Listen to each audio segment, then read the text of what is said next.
Hallelujah. ಈ ದಿವಸ ಈ ವಾಕ್ಯವನ್ನು ಕೇಳುವಾಗ ನಾನು ನಂಬ್ತೇನೆ ಅನೇಕ ಜನರ ಹೃದಯದಲ್ಲಿರುವಂತಹ ಪ್ರಶ್ನೆಗಳಿಗೆ ದೇವರು ಉತ್ತರ ಕೊಡ್ತಾರೆ. ఈ రోజు ఈ వాక్యాన్ని వినే ప్రతి ఒక్కరికి కూడా అనేక ప్రశ్నలకు ఉత్తరం దొరుకుతాయి. ಯಾಕಂತಂದ್ರೆ ನಿನ್ನೆ ನಾನು ಈ ವಾಕ್ಯವನ್ನು ಧ್ಯಾನ ಮಾಡುವಾಗ ದೇವರು ನನ್ನ ಜೊತೆ ಅನೇಕ ಮಾತುಗಳನ್ನು ಆಡಿದರು. ఎందుకంటే నిన్న నేను ఈ వాక్యాన్ని చదివేటప్పుడు దేవుడు నాకు అనేక విషయాల గురించి దేవుడు నాతో ಮಾತಾಡಿದರು. ನಾನು ಕೂತ್ಕೊಂಡು ಧ್ಯಾನ ಮಾಡುವಾಗ ಹಿಂಗೆ ಟೇಬಲ್ ಮೇಲೆ ಬಡಿತಾ ಇದ್ದೆ. నేను ఇలాగనే కూర్చొని ధ్యానం చేసేటప్పుడు ఇలాగనే నేను కొడుతున్నాను. ಯಾಕಂತಂದ್ರೆ ನನಗೆ ಯಾವತ್ತೂ ಗೊತ್ತಿಲ್ಲದಿರುವಂತ ವಿಷಯವನ್ನು ದೇವರು ನನಗೆ ಹೇಳ್ಕೊಡ್ತಾರೆ. ఎందుకంటే నాకు ఎప్పుడు కూడా తెలియని ఒక విషయాలు నాకు దేవుడు తెలిపిస్తాడు. హల్లెలూయా హల్లెలూయಾ హల్లెలూయా ಹಲ್ಲೆಲೂಯಾ. ದೇವರ ರಾಜ್ಯ ಒಂದು ದೊಡ್ಡ ಒಂದು ಏನಂತಾರೆ ಟ್ರೆಷರ್, ಆಸ್ತಿ ರೂಪದಲ್ಲಿದೆ. దేవుని రాజ్యం అనేది మనకి పెద్ద ఒక ఆస్తి లాంటిది. ಒಂದೊಂದು ದಿವಸವೂ ಆ ಆಸ್ತಿಯಲ್ಲಿ ನಾವು ಕಂಡುಕೊಂಡು ಆಸ್ತಿ ಏನಿದೆ ಅನ್ನೋದು ಕಂಡುಕೊಳ್ಳೋದಾದ್ರೆ ನಮ್ಗೆ ಸಂತೋಷ ಇನ್ನೂ ಜಾಸ್ತಿ ಆಗುತ್ತೆ. ఒక్కొక్క రోజు కూడా ఆస్తిలో ఏముంది అని మనం తెలుసుకుంటే సంతోషం. హల్లెలూయా హల్లెలూయా. సో ಇವತ್ತು ದೇವರು ನನಗೆ ಕೊಟ್ಟಂತ ಆಸ್ತಿಯನ್ನು ನಾನು ನಿಮಗೆ ಹಂಚ್ತಾ ಇದ್ದೇನೆ. ఈ రోజు దేవుడు నాకు ఇచ్చిన ఒక ఆస్తిని మీకు పంచుకుంటున్నాను. ಯಾಕಂತಂದ್ರೆ పడుదుಕೊಳ್ಳೋದಕ್ಕಿಂತ ಕೊಡೋದು ಉತ್ತಮ ಅಂತ ದೇವರು ಹೇಳೋದು. ఎందుకంటే పొందుకోకంటే ఇవ్వడం దేవుడు మేలు అని దేవుడు అంటాడు. హల్లెలూయా హల్లెలూయా. సో ದೇವರು ಏನು ಮಾಡಿದ್ರು, ಮನುಷ್ಯನನ್ನ ತನ್ನ ಹೋಲಿಕೆಗೆ ಸರಿಯಾಗಿ ಸೃಷ್ಟಿ ಮಾಡಿದ್ರು. దేవుడు మనుషుల్ని తన పోలికంగా సృష్టించాడు. ಅವರನ್ನ ಗಂಡಾಗಿ ಹೆಣ್ಣಾಗಿ ದೇವರೇ ಸೃಷ್ಟಿ ಮಾಡಿದ್ರು. దేవుడే మగ ఆడదిగా దేవుడు సృష్టించాడు. ಸೃಷ್ಟಿ ಮಾಡಿದಂತ ದೇವರು, సృష్టించిన దేవుడు ಬರ್ತ್ಡೇಗೆ పుట్టినరోజుకు ಒಂದು ಸ್ಪೆಷಲ್ ಗಿಫ್ಟ್ ಅನ್ನ ಮನುಷ್ಯನಿಗೆ ಕೊಟ್ಟ. ఒక ಪ್ರಾಮುಖ್ಯమైన ఒక బహుమానాన్ని దేవుడు ಯಾರು ಕೂಡ ಕೊಡಲಾರದಂತ ಉತ್ತಮವಾದಂತ ಒಂದು ಉಡುಗೊರೆಯನ್ನ ಮನುಷ್ಯರಿಗೆ ದೇವರು ಕೊಟ್ಟರು. ఎవరు కూడా ఇవ్వలేనంటే ఉత్తమమైన ఒక బహుమానాన్ని దేవుడు ఇచ్చాడు. ಯಾರು ಕೂಡ ಸಂಪಾದನೆ ಮಾಡಲಾರದಂತ ಉತ್ತಮವಾದಂತ ವರವನ್ನ ದೇವರು ಮನುಷ್ಯನಿಗೆ ಕೊಟ್ಟ. ఎవరు కూడా సంపాదించలేని ఒక ఉత్తమమైన బహుమానాన్ని దేవుడు ఇచ్చాడు. ಆ ಬಹುಮಾನ ಏನಂತಂದ್ರೆ, ఆ బహుమానం ఏమిటంటే 28ನೇ ವಚನ ಹೇಳುವ ಹಾಗೆ 28వ వచనంలో ಫಲ ಕೊಡುವವರಾಗಿರ್ರಿ, ఫలమిచ్చేలాగా ವೃದ್ಧಿಯಾಗಿರ್ರಿ, అభివృద్ధి పొంది ಮತ್ತು ಆಳ್ವಿಕೆಯನ್ನು ಮಾಡ್ರಿ.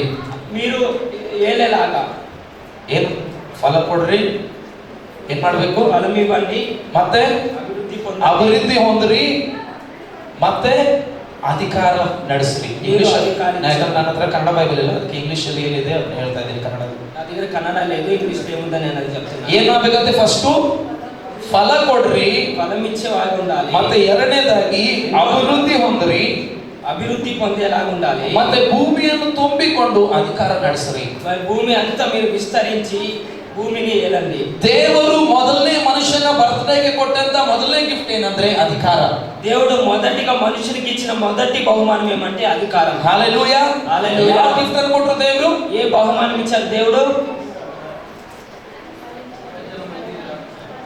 ఎంతమంది నిద్రపోతున్నారు? ಜನ ಮಲಗಿದಿರ ಇಲ್ಲಿ? ಯಾವ ಬಹುಮಾನ ಕೊಟ್ಟರು? ఏ బహుమానం ఇచ్చారు? ದೇವರ ವಾಕ್ಯ ತುಂಬಾ ಪ್ರೆಷಿಯಸ್. దేవుని వాక్యం చాలా ప్రాముఖ్యమైనది. హల్లెలూయా హల్లెలూయా. ಅದು ನಾನು ಹೇಳಿ, ಪಾಸ್ಟರ್ ಹೇಳಿ, ಅಥವಾ ನಮ್ಮ ಬ್ರದರ್ ಹೇಳಿ, అది నేను చెప్పని పాస్టర్ చెప్పని ದೇವರ ವಾಕ್ಯಕ್ಕೆ ಬೆಲೆ ಇದೆ. దేవుని వాక్యానికి ಅರ್ಥ ಆಯ್ತಾ?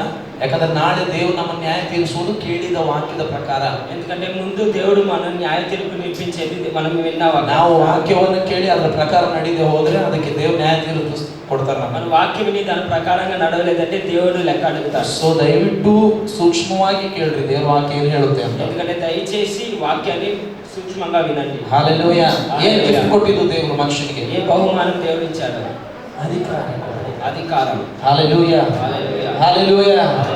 ಈ ಒಂದು ಕಾಲದಲ್ಲಿ ನೀವು ನೋಡೋದಾದ್ರೆ ಅನೇಕ ಯುದ್ಧಗಳು, ಅನೇಕ ಜಗಳಗಳು, ಅನೇಕ ರೀತಿಯಾದಂತ ಕಲಹಗಳು ಆಗುವುದಕ್ಕೆ ಮೊದಲನೇ ಕಾರಣ ಏನೇನಂದ್ರೆ ಅಧಿಕಾರದ ದಾಹ.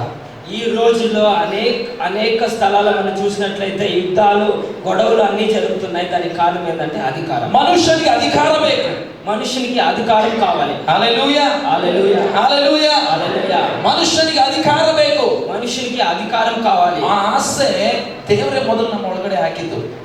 ఆ ఒక ఆశ దేవుడే మనలో వేశాడు. ಯಾಕೆ ಅಂದ್ರೆ ದೇವರೇ ನಮಗೆ ಮೊದಲು ಅಧಿಕಾರ ಕೊಟ್ಟಿದ್ದು. ఎందుకంటే దేవుడే మనకు మొదటి అధికారం. ದೇವರು ಏನ್ ಮಾಡಿದ್ರು, ಇಡೀ ಲೋಕದ ಮೇಲೆ ನೀವು ಅಧಿಕಾರ ನಡೆಸ್ರಿ. దేవుడు ఏమన్నాడంటే ఈ లోకంలో అంతా మీరు అధికారించండి. ಹಲ್ಲెಲೂಯಾ.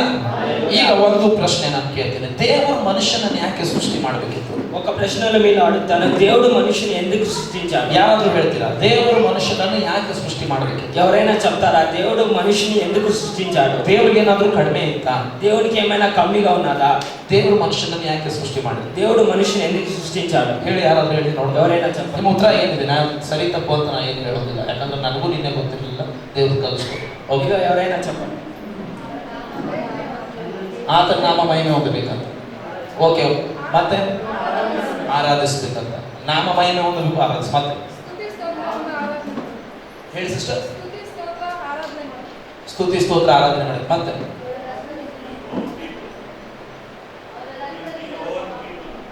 ಓನ್ ಪೀಪಲ್, ಸ್ವಂತ ಜನ ಬೇಕು. Yes, hallelujah. ದೇವರು ಮನುಷ್ಯನನ್ನ ಆರಾಧನೆ ಮಾಡೋದಕ್ಕೆ ಸೃಷ್ಟಿ ಮಾಡಲಿಲ್ಲ. దేవుడు మనుష్యుని ఆరాధించడానికి సృష్టి చేయలేదు. ದೇವರು ಮನುಷ್ಯನನ್ನ ಪ್ರಾರ್ಥಿಸಬೇಕಂತ ಸೃಷ್ಟಿ ಮಾಡಲಿಲ್ಲ. దేవుడు మనుషుల్ని ప్రార్థించాలని సృష్టించలేదు. ದೇವರು ಮನುಷ್ಯನನ್ನ ನಾನು ಒಬ್ಬ ಆಳಬೇಕು ಅದಕ್ಕೆ ಮಾಡಬೇಕು ಅಂತ ಸೃಷ್ಟಿ ಮಾಡಲಿಲ್ಲ. దేవుడు మనుషుల్ని నాకు ఒక పని మనిషి కావాలి అని సృష్టించలేదు. ಬ್ರದರ್ ಹೇಳ್ದಂಗೆ, బ్రదర్ చెప్పిన ప్రకారంగా ದೇವರು ಮನುಷ್ಯನನ್ನ ಸೃಷ್ಟಿ ಮಾಡಿದ್ದು ಪ್ರೀತಿಸ್ತಾನೆ. ದೇವರು ಅದಕ್ಕೆ ಮನುಷ್ಯನ ಸೃಷ್ಟಿ ಮಾಡಿ. దేవుడు మనిషిని సృష్టించింది, దేవుడు మనల్ని ప్రేమిస్తున్నాడు. ಆರಾಧನೆ ಮಾಡೋದಕ್ಕೆ ದೇವ ದೂತರು ಇದ್ದಾರೆ. ದೇವರು ఆరాధన చేసేదానికి దేవుని దూతలు ఉన్నారు. దేవునికి దూతರು ಇದ್ದಾರೆ. దేవునికి దూతలు ఉన్నారు కదా.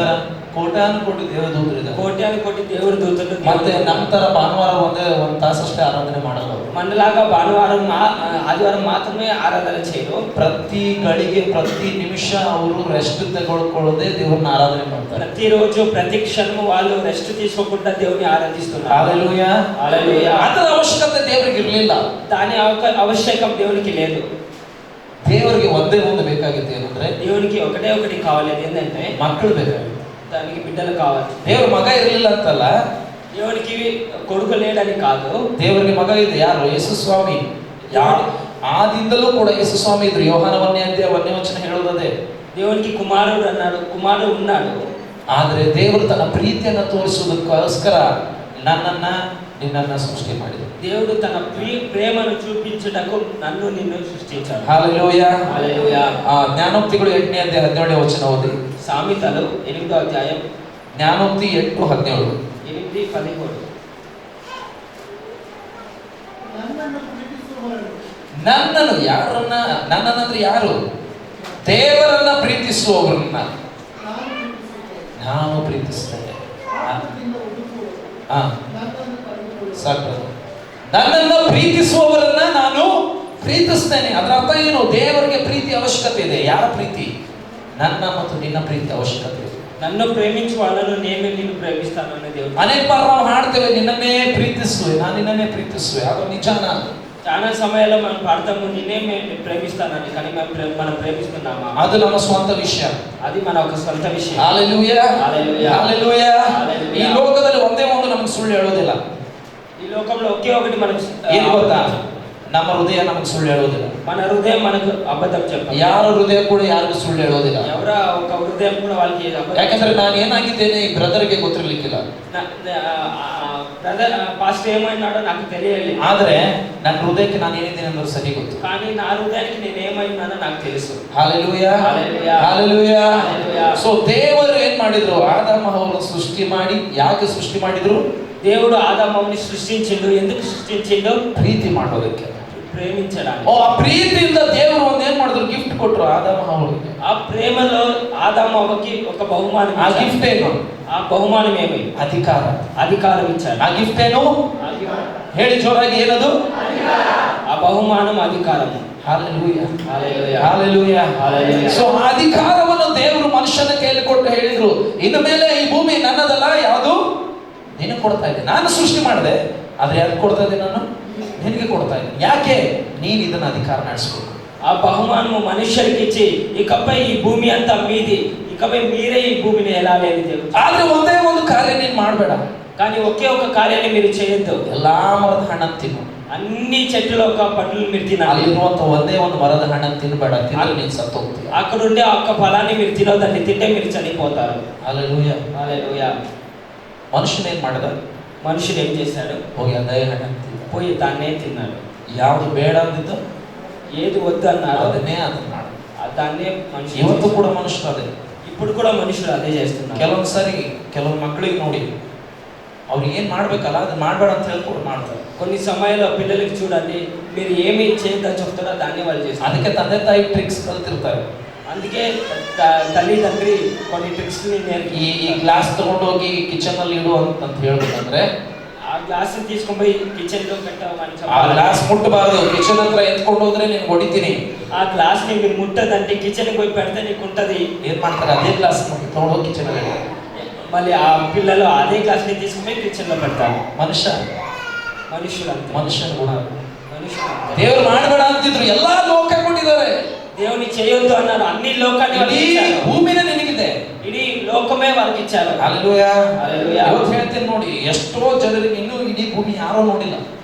ఈ రోజు కూడా చెప్తున్నాను చూడండి, ఇడీ భూమిని ఎవరు కూడా ಯಾರು ಕೂಡ ಇಡೀ ಭೂಮಿ ನೋಡಿಲ್ಲ. ఇంకా ఎవరు కూడా ఈ భూమిని ಯಾರು ನೋಡಿಲ್ಲ, ఎవరు ಕೂಡ చూడలేదు. ಹೆಂಗೆ ಅಂತಂದ್ರೆ ನಿಮ್ ಪರ್ಸನಲ್ ಆಗಿ ಹೇಳ್ತೇನೆ, ನಾನು ಎಲ್ಲರ ಮುಂದೆ ಅದನ್ನ ಹೇಳೋದು ನಂಗೆ ಇಷ್ಟ. ಯಾರು ಕೂಡ ನೋಡಿಲ್ಲ ಇನ್ನೂರು ಭೂಮಿನ ಪೂರ್ತಿ, ఎవరు కూడా ఇంకా చూడలేదు. ದೇವರೊಬ್ಬರು ಬಿಟ್ರೆ దేవుడు మాత్రమే. ಹಲ್ಲೆಲೂಯಾ. హల్లెలూయా. ಅಂತ ಭೂಮಿಯನ್ನ ದೇವರು ಮನುಷ್ಯನಿಗೆ ಕೊಟ್ಟು ಹೇಳಿದ್ರು, అలాంటి భూమిని దేవుడు మనుషులకి ఇచ్చి చెప్పాడు, ಅದು ನೀನು ಮಾಡಬೇಡ, ఈ ఒక్కటి మాత్రం చేయొద్దు. ನೀವು ಅನ್ಕೋದು ಬ್ರದರ್ ಯಾಕೆ ಇಡಕ್ ಹೋದ್ರು, ಫಸ್ಟ್ ಪ್ಲೇಸ್ ಅಲ್ಲಿ ಯಾಕೆ ಆ ಮರ ಇಡಕ್ ಹೋದ್ರು ದೇವರು. మీరు అనుకోవచ్చు ఎందుకు ఆ చెట్టుని అక్కడ పెట్టారు మొదటి. ಅದು ಇಡದೆ ಹೋಗಿದ್ರೆ ಪಾಪನೇ ಮಾಡ್ತಾ ಇರ್ಲಿಲ್ವಲ್ಲ ಅವನು. అది పెట్టకపోతే పాపమే చేయరు కదా వాళ్ళు. ಇದು ಮತ್ತೆ ಇಟ್ರೆ ಏನದು ಮತ್ತೆ ಪಾಪ ಮಾಡಿದ ಅವನು. అది పెట్టినందుకే వాళ్ళు పాపం చేశారు. ಆದ್ರೆ ಒಂದು ಅರ್ಥ ಮಾಡ್ಕೊಳ್ಳಿ, కానీ ఒకటి మీరు అర్థం చేసుకోండి, ದೇವರು ಮನುಷ್ಯನ ತನ್ನನ್ನು ಪ್ರೀತಿಸ್ತಾನೆ ಇಲ್ಲೋ ಅಂತ ನೋಡೋದಕ್ಕೆ ಆತನಿಗೆ ಸ್ವತಂತ್ರತೆಯನ್ನು ಕೊಟ್ಟಿದ್ದಾರೆ. దేవుని మనుషులు ప్రేమిస్తున్నారో లేదో అని తెలుసుకోవడానికి ఫ్రీడమ్ ఇచ్చారు. ಇದು ಇವತ್ತು ನನಗೂ ನಿನಗೂ ಒಂದು ಫ್ರೀಡಮ್ ಇದೆ, ಸ್ವತಂತ್ರತೆ ಇದೆ. ఈ రోజు నీకు నాకు ఒక స్వతంత్రత ఉంది. ನಾವು ಕೂಡ ನಮ್ಮ ಜೀವನದಲ್ಲಿ ಆಯ್ಕೆಯನ್ನು ಮಾಡಬಹುದು. మనం కూడా మన జీవితంలో ఒక ಯಾರು ಕೂಡ ಇಲ್ಲಿ ಕಪ್ಪಿಡ್ಕೊಂಡು ಯಾರು ಏನು ಮಾಡೋದಕ್ಕೆ ಸಾಧ್ಯ ಇಲ್ಲ. ఎవరు కూడా గొంతుని పట్టుకొని ఎవరు ಎಲ್ಲರಿಗೂ ಫ್ರೀಡಮ್ ಇದೆ. అందరికి కూడా స్వతంత్రత ఉంది. ಹಲ್ಲೆಲೂಯಾ. హల్లెలూయా. ದೇವರ ಪ್ರಕಾರ ಎಲ್ಲರಿಗೂ ಕೂಡ ಏನಿದೆ, ಸ್ವತಂತ್ರತೆ ಇದೆ. దేవుని ప్రకారంగా అందరికీ కూడా స్వతంత్రత. ಯಾಕೆ ಆ ಸ್ವತಂತ್ರತೆಯಲ್ಲಿ ನೀನು ದೇವರನ್ನು ಪ್ರೀತಿ ಮಾಡ್ತೀಯ ಇಲ್ಲೋ ಅನ್ನೋದು ಸ್ಪಷ್ಟವಾಗಿ ಅರ್ಥ ಆಗುತ್ತೆ. ఆ స్వతంత్రతలో దేవుని మీరు ప్రేమిస్తున్నారా లేదా అని దానికి స్పష్టంగా. ಹಲ್ಲೆಲೂಯಾ. ಹಲ್ಲೆಲೂಯಾ. ಅವಾಗ ಪಾಸ್ಟರ್ ಹೇಳ್ತಿದ್ರಲ್ಲ, ಯೇಸು ಸ್ವಾಮಿ ಬಂದು ಇಲ್ಲಿ ಕೂತ್ಕೊಂಡ್ಬಿಟ್ರೆ ನಾವೇನು ಮಾಡೋದಿಲ್ಲ, ಅದಕ್ಕೆ ಇರೋದಿಲ್ಲ ಅಂತ. అప్పుడప్పుడు పాస్టర్ చెప్తున్నాడు కదా, దేవుడు ఇక్కడ కూర్చొని చూస్తుంటే మనం ఏం చేయాలి. ನಾನು ಇವತ್ತು ಹೇಳ್ತೇನೆ, నేను ఇప్పుడు చెప్తున్నాను, ಯಾಕೆ ಯೇಸು ಸ್ವಾಮಿ ಇಲ್ಲಿ ಕೂರ್ತಾ ಇಲ್ಲ ಅಂದ್ರೆ, ఎందుకు యేసు స్వామి ఇక్కడ ಆತ ನಮ್ಮನ್ನು ಪ್ರೀತಿಸ್ತಾನೆ, దేవుడు మమ్మల్ని ప్రేమిస్తున్నాడు, ನಮಗೆ ಫ್ರೀ ಬಿಟ್ಟಿದ್ದಾನೆ. మనకు ఫ్రీగా వదిలి ఉన్నాడు. ನಾನು ಇಲ್ಲಿ ನಿಂತಿದ್ದೇನೆ, నేను ఇక్కడ ಇಲ್ಲಿ నేర్చుకున్నాను, ಲೋಕ ನಿಂತಿದೆ. ఇక్కడ లోకం. ನೀನ್ ಯಾರನ್ನ ಆರಿಸ್ಕೊಂತೀಯ, ನೀನ್ ಆರಿಸ್ಕೊ. నువ్వు ఎవరిని ఎన్నుకుంటావో మీరు ಅವಾಗ ನೀನ್ ನನ್ನ ಪ್ರೀತಿ ಮಾಡ್ತೀಯ, ಲೋಕನ ಪ್ರೀತಿ ಮಾಡ್ತೀಯ ಅನ್ನೋದು ಅರ್ಥ ಆಗುತ್ತೆ. అప్పుడు మీరు లోకాన్ని ప్రేమిస్తున్నారా నన్ను ప్రేమిస్తున్నారా. ಎಲ್ಲಾ ಕೊಟ್ರು ರೀ, అంతా మీకు ఇచ్చారు, ಎಲ್ಲಾ ಕೊಟ್ರು, అన్ని ఇచ్చారు, ಎಲ್ಲಾ ಅನುಭವಿಸಂದ್ರು, అన్ని అనుభవించని చెప్పాడు. ಒಂದೇ ಒಂದು ಮರಕ್ಕೋಸ್ಕರ ಆ ದೇವರನ್ನು ಬಿಟ್ಟು ಬಂದ್ರು. ఒకే ఒక చెట్టు కొరకు దేవుని మీరు ಒಂದೇ ಒಂದು ಮರದ ಹಣ್ಣಿಗೋಸ್ಕರ ಆ ದೇವರನ್ನು ಬಿಟ್ಬಿಟ್ರು. ఒకే ఒక చెట్టు కొరకు దేవుని వాళ్ళు ఉన్నారు. ಹಲ್ಲೆಲೂಯಾ. హల్లెలూయా. ಹಲ್ಲೆಲೂಯಾ. హల్లెలూయా. ದೇವರು ಕೊಟ್ಟರ ಅಧಿಕಾರ, దేవుడు అధికారం ఇచ్చాడు. ಈಗ ಅಧಿಕಾರನ ಉಪಯೋಗ ಮಾಡಿ ದೇವರನ್ನೇ ಅವ್ರೇನ್ ಮಾಡಿದ್ರು, ತೊರೆದು. ఆ అధికారాన్ని ఉపయోగించుకొని దేవుణ్ణి వాళ్ళు వెలివేశారు. ಹಲ್ಲೆಲೂಯಾ. హల్లెలూయా. ಇವತ್ತು ನಾವು ಪಾಪ ಮಾಡಿದ್ರೆ ತಕ್ಷಣ ಸಾಯ್ತೀವಿ ಅಂತ ನಮ್ಗೆ ಗೊತ್ತಿದ್ರೆ ಯಾರು ಪಾಪ ಮಾಡಲ್ಲ. ఈ రోజుల్లో మనం పాపం చేసి తక్షణమే మనం చనిపోతామంటే ఎవరు కూడా పాపం చేయరు. ಕರೆಕ್ಟ್ ತಾನೆ, ಕರೆಕ್ಟ್ ತಾನೆ. ಸೊ ಅವಾಗ ಯಾವ ತರ ಇರ್ತೀವಿ ನಾವು, ಕೈದಿಗಳಾಗಿರ್ತೀವಿ. అప్పుడు ఎలా మనం ఉంటామంటే జైల్లో ఖైదీలాగా ఉంటాం, ಕೈದಿಗಳ ತರ ಇರ್ತೀವಿ ನಾವು. ఖైదీలాగా మనం ఉంటాం. ಹಲ್ಲೆಲೂಯಾ. ಹಲ್ಲೆಲೂಯಾ. హల్లెలూయా. ನಾವು ಮಕ್ಕಳಾಗಿದ್ದೇವೆ, ಅದಕ್ಕೆ ದೇವರು ಸ್ವತಂತ್ರತೆ ಕೊಟ್ಟಿದ್ದಾರೆ. మనం బిడ్డలే ఉన్నాం, అందుకే దేవుడు మనకు స్వతంత్రత ನಮ್ಮನ್ನು ఇచ్చాడు. ಕೈದಿಯಾನಿಗೆ ದೇವರು ಇಟ್ಟಿಲ್ಲ, మనల్ని నేరస్తులుగా పెట్టలేదు, ಫ್ರೀ ಆಗಿ ಬಿಟ್ಟಿದ್ದಾರೆ ನಿನ್ನನ್ನ. మన స్వతంత్రతగా వదిలేదు. ಯಾಕೆ ಅವನು ಆರಿಸ್ಕೊಳ್ತಾನ ನನ್ನನ್ನ, ఎందుకంటే దేవుడు మనల్ని ಅಲ್ಲ ನಾವು ಆತನನ್ನ ಆರಿಸ್ಕೊಳ್ತೀವ ಅಂತ ನೋಡೋದು. మనము దేవుని ఎన్నుకుంటాం. ಯೋಹಾನ 3:16 ಏನ್ ಹೇಳುತ್ತೆ, ಓದ್ಬೇಡಿ ನಿಮ್ಗೆಲ್ಲರೂ ಗೊತ್ತಿರಬೇಕು. ಯೋಹಾನ 3:16 ఏమంటే, ದೇವರು ಲೋಕದ ಮೇಲೆ ಯಾವತ್ತು ನನ್ನ ಸೇವಕನಾಗಿ ದೇವರು ಸೃಷ್ಟಿ ಮಾಡಿಲ್ಲ. ఎప్పుడు కూడా నన్ను నిన్ను దేవుని సేవకులుగా పిలవలేదు, అంటే పనులుగా పిలవలేదు. హల్లెలూయా. హల్లెలూయా. ದೇವರು ನಮ್ಮ ಸೃಷ್ಟಿ ಮಾಡಿದ ಮಕ್ಕಳಾಗಿನೇ, దేవుడు సృష్టించింది మనల్ని బిడ్డలుగానే, ಸೇವಕರಾಗಿಲ್ಲ, సేవకులుగా కాదు. ಹಲ್ಲೆಲೂಯಾ. హల్లెలూయా. ಹಲ್ಲೆಲೂಯಾ. హల్లెలూయా.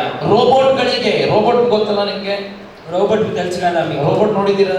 మీరు చూసారా? ಅವುಗಳಿಗೆ ಜ್ಞಾನ ಇರೋದಿಲ್ಲ. వాటికి జ్ఞానం ఉండదు. ಏನೇನು ಪ್ರೋಗ್ರಾಮ್ ಮಾಡಿರ್ತಾರೆ ಅದೇ ತರನೇ ನಡೆಯುತ್ತೆ. ఏదైతే ప్రోగ్రామ్ చేసిందో దాని ప్రకారంగానే అవి నడుస్తాయి. ಆದ್ರೆ ದೇವರು ನಮಗೆ ಆ ತರ ಸೃಷ್ಟಿ ಮಾಡಿಲ್ಲ. అయితే దేవుడు దానిలాగా మనల్ని సృష్టించలేదు. ನಮ್ಮನ್ನು ಸ್ವತಂತ್ರವಾಗಿ ಅವರು ಬಿಟ್ಟಿದ್ದಾರೆ. మనల్ని స్వతంత్రంగా ಆ ಅಧಿಕಾರ ನಮ್ಮ ಕೈಯಲ್ಲಿ ಕೊಟ್ಟಿದ್ದಾರೆ. ఆ అధికారాన్ని మనకు దేవుడు ಆ ಅಧಿಕಾರ ತಿಳ್ಕೊಳ್ಳದೆ ಎಷ್ಟೋ ಜನರು ಇವತ್ತು ಕಷ್ಟ ಪಡ್ತಾ ಇದ್ದಾರೆ. ఆ అధికారాన్ని తెలుసుకోకుండా ఎంతో మంది ಇವತ್ತು కష్టపడుతున్నారు. ದೀಕ್ಷಾ ಸ್ನಾನ ಹೊಂದಿ ದೇವರ ರಾಜ್ಯಕ್ಕೆ ಸೇರ್ಪಟ್ಟಂತ ನೀನು ನಾನು ಇನ್ನೂ ಸಮಸ್ಯೆ ಮೊದಲಲ್ಲೇ ಇದ್ದೀನಿ ಅಂದ್ರೆ, ఈ రోజు దీక్ష స్నానం పొందిన నువ్వు నేను కూడా ఇంకా మన సమస్యలోనే ಈ ఉండామంటే, ದಿವಸ ದೀಕ್ಷಾ ಸ್ನಾನ ಹೊಂದಿದಂತ ನೀನು ನಾನು ನಂಬಿಕೆಯಲ್ಲಿ ಇನ್ನೂ ದೃಢವಾಗಿ ನಿಂತಿಲ್ಲ ಅಂದ್ರೆ, ఈ రోజున దీక్ష స్నానం పొందిన మీరు నేను కూడా నమ్మకంలో ఉందా, దృఢంగా ಆ లేమంటే, ಅಧಿಕಾರದ ಬಗ್ಗೆ ನಮಗೆ ಜ್ಞಾನ ಇಲ್ಲ. ఆ అధికారం గురించి మనకుందా? హల్లెలూయా, హల్లెలూయా, హల్లెలూయా, హల్లెలూయా, హల్లెలూయా. హల్లెలూయా. ಕ್ವೀನ್ ವಿಕ್ಟೋರಿಯಾ ಅಂತ ಇಂಗ್ಲೆಂಡ್ನ ರಾಣಿ. విక్టోరియా అనే ఒక ఇంగ్లాండ్ దేశపు రాణి, ಆಕೆಯ ತಂದೆ ರಾಜ ಆಗಿದ್ದ. తండ్రి రాజు అయినాడు. ಸೊ ತಂದೆ ರಾಜ ಆಗಿದ್ದಕ್ಕೆ ಆಟೋಮೆಟಿಕ್ಲಿ ಮಗಳು ಏನಾಗ್ತಾಳೆ? తండ్రి రాజు అయినాక ಆಟೋಮೆಟಿಕ್ಲಿ ಮಗಳು ಏನಾಗ್ಬೇಕು? బిడ్డలు కూడా ರಾಣಿ ಆಗ್ಬೇಕು. రాణి అయితే, ಸೊ ಆದ್ರೆ ವಿಕ್ಟೋರಿಯಾ ರಾಣಿ ಹುಟ್ಟಿದಾಗ, ఆ విక్టోరియా రాణి పుట్టినప్పుడు ಆ ಒಂದು ತಂದೆಗೆ ಆಸೆ ಏನಿತ್ತಂದ್ರೆ, ನನ್ನ ಮಗಳು ಯಾವತ್ತೂ ಏನು ರಾಣಿ ತರ ಇರಬಾರ್ದು, ಅವಳು ಎಲ್ಲರ ಜೊತೆ ಸರಳವಾಗಿರ್ಬೇಕು ಅನ್ನೋದು ಆತನಿಗೆ ಆಸೆ. తండ్రి ఆశ ఏమున్నదంటే తన కుమార్తె ఆ రాణిలాగా ఉండకుండా మామూలు జనులుగా ఉండేలాగానే తనకి ఆశ. ಏನ್ ಆಸೆ? ಈ ಸಾಧಾರಣ ಜನರ ತರ ಇರ್ಬೇಕು, ಅವಳು ರಾಣಿ ತರ ಇರಬಾರ್ದು. సాధారణంగా ఉండాలి, అందరు మనుషుల్లాగానే ఉండాలి, రాణిలాగా ఉండకూడదు. ಸೊ ಅದಕ್ಕೆ ಅವನು ಯಾವತ್ತೂ ಕೂಡ ಅವಳಿಗೆ ನಾನು ಆದ್ಮೇಲೆ ನೀನೇ ರಾಣಿ ಅಂತ ಹೇಳಿಲ್ಲ. అందుకే ఎప్పుడు కూడా రాజు తన కుమారుడికి నేనైనాక నువ్వే రాణి అని ఎప్పుడు చెప్పలేదు, ಯಾವತ್ತೂ ಹೇಳಿಲ್ಲ ಅಂತೆ. ఎప్పుడు కూడా చెప్పలేదు. ಇವನ್ ನಾವು ಸ್ಕೂಲ್ಗೆ ಹುಡುಗಿನ ಸ್ಕೂಲ್ಗೆ ಕಳಿಸುವಾಗ, ఇప్పుడు కూడా ಆ బిడ్డని స్కూల్కి పంపించేటప్పుడు ರಾಜ ಹೋಗಿ ಅಲ್ಲಿರುವಂತ ಸ್ಕೂಲ್ ಟೀಚರ್ಗೆ ಹೇಳಿದ್ನಂತೆ, ಆ ರಾಜು పోయి తన స్కూల్ టీచర్కి చెప్పారంట, ನೋಡು ನನ್ನ ಮಗಳಿಗೆ ಯಾವತ್ತೂ ನೀನ್ ರಾಣಿ ಅಂತ ಕರಿಬಾರ್ದು. ಆ టీచర్కి నువ్వు ఎప్పుడు కూడా నా బిడ్డని రాణి అని పిలవకూడదు. ನೀನ್ ಯಾವತ್ತೂ ಅವಳಿಗೆ ರಾಣಿ ಅಂತ ಗೊತ್ತಾಯ್ತಂದ್ರೆ, ಸ್ಕೂಲಿಂದ ಗೊತ್ತಾಯ್ತಂತಂದ್ರೆ ನಿನ್ನನ್ನು ನಾನು ಜೈಲ್ಗೆ ಹಾಕ್ತೇನೆ.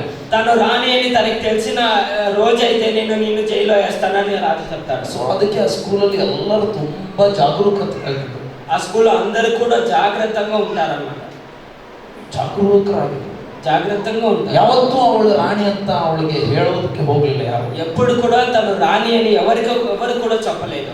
ಆದ್ರೆ ಒಂದು ದಿವಸ ಸಾಮಾಜಿಕ ವಿಜ್ಞಾನ ಸೋಷಿಯಲ್ ಸ್ಟಡೀಸ್ ಕಲಿಸುವಂತ ಪಿರಿಯಡ್, ఒక రోజు సోషల్ స్టడీస్ అనే ఒక సబ్జెక్ట్ క్లాస్ వచ్చింది. ಅವಳು 4-5 నాకు ನೆನಪಿಲ್ಲ, ಅದು ಓದಿದ್ದು 4ನೇ ಕ್ಲಾಸು 5ನೇ ಕ್ಲಾಸ್ ಇರ್ಬೋದು ಮೇ ಬಿ ಗ್ರೇಡ್ ಅಲ್ಲಿ. తను 4వ క్లాస్ 5వ క్లాస్ ఉండొచ్చు. ಸೊ ಅವಾಗ ಸಮಾಜ ಕಲಿಸುವಾಗ ಇಂಗ್ಲೆಂಡ್ ದೇಶದ ಇತಿಹಾಸವನ್ನು ಅವ್ರು ಹೇಳ್ಕೊಡ್ಬೇಕು. ఆ సోషల్ స్టడీస్ ని నేర్చుకునేటప్పుడు ఒక భారతదేశದ ఇతిహాసాన్ని వాళ్ళు తెలుసుకోవాలి. ಭಾರತ ದೇಶದ ಇಂಗ್ಲೆಂಡ್ ದೇಶದ ದೇಶದ ಇತಿಹಾಸನೇ వాళ్ళు తెలుసుకోవాలి. ಸೊ ಇತಿಹಾಸ ಕಲಿಸ್ಕೊಡ್ಬೇಕು. ಆ ಸರ್ ಇಲ್ಲಿವರೆಗೂ ಬಂದಿದೆ, ಕತ್ತಿ ಇಲ್ಲಿ ನೇತಾಡ್ತಾ ಇದೆ. దాని గురించి నేర్చుకునేటప్పుడు ఆ ఒక సరికి ఇక్కడ దాకా భయం ఉన్నది. ಯಾಕೆಂದ್ರೆ ఎందుకంటే ಈಗ ರಾಜ ಆದ್ಮೇಲೆ ಯಾವ ರಾಣಿ ಅಂತ ನಾನು ಹೇಳ್ಬೇಕು. ఇప్పుడు రాజు అయినాక ఎవరైతే రాణి అని నేను చెప్పాలి. ಹೇಳಿಲ್ಲ ಅಂತಂದ್ರೆ ಮಕ್ಕಳು ಫೇಲ್ ಆಗ್ತಾರೆ, చెప్పలేదంటే బిడ్డలు ఫెయిల్ అవుతారు, ಹೇಳಿದ್ರೆ ನಾನು ಫೇಲ್ ಆಗ್ತೀನಿ, చెప్తే నేను ఫెయిల్ అవుతా. ಏನ್ ಮಾಡ್ತಾನೆ ರಾಜ? రాజు ఏం చేస్తాడు? ಜೈಲ್ ಒಳಗಡೆ ಹಾಕ್ತಾನೆ, జైల్లో వేస్తాడు. ಒಂದೇ ಒಂದು ತಲೆನೋವು ಸ್ಟಾರ್ಟ್, తలనొప్పి స్టార్ట్ అవుతుంది వాళ్ళకి. ಏನ್ ಮಾಡಕ್ ఏం చేసేది అవుతుంది. ಹೇಳ್ದ, చెప్పాడు. ರಾಜನ ಪರಂಪರೆ, రాజు యొక్క పరంపర, ಇದಾದ್ಮೇಲೆ ಇವರು ರಾಣಿ. ఇది అయినాక వీళ్ళు రాణి. ಎದೆ ಮೇಲೆ ಕೈ ಇಟ್ಕೊಂಡು ಆದಷ್ಟು ಸ್ಲೋ ಇಡಕ್ಕೆ ಟ್ರೈ ಮಾಡ್ತಾರೆ. అయినంత మెల్లంగా చెప్పడానికి ట్రై చేస్తాడు. ಕ್ಲಾಸ್ ಎಲ್ಲ ಆದ್ಮೇಲೆ, క్లాస్ అంతా అయినాక ಅವಳು ಎಲಿಜಬೆತ್ ರಾಣಿನ ಒಳಗಡೆ ಕರೆದು, ఆ రాణిని లోపలికి పిలిచి, ನಾನು ಏನ್ ಹೇಳ್ದೆ ಇವತ್ತು ಅರ್ಥ ಆಯ್ತಾ ನಿಮಗೆ? నేనేం చెప్పానని నీకు అర్థమైందా అని అడుగుతాను. ಓ ಅರ್ಥ ಆಯ್ತು. ఓ అర్థమైంది అని రాణి చెప్తాడు. ಏನ್ ಅರ್ಥ ಆಯ್ತು? ನೀನು ಇಂಗ್ಲೆಂಡ್ ದೇಶದ ಇತಿಹಾಸ ನನಗೆ ಹೇಳಿದೆ. ఏం అర్థమైంది అంటే నువ్వు ఇంగ్లాండ్ దేశದ ఇతిహాసాన్ని, ಆ ಇತಿಹಾಸದಲ್ಲಿ ನಿನಗೇನು ಅರ್ಥ ಆಯ್ತು? ఆ ఇతిహాసంలో నీకేం అర్థమైంది? ನಾನು ರಾಣಿ ಅನ್ನೋದು ಅರ್ಥ ಆಯ್ತು. నేను రాణి అని అర్థమైంది. ಇನ್ಮೇಲೆ ಏನ್ ಮಾಡ್ತೀಯ ನೀನು? ఇకపై మీరు ఏం చేస్తావు?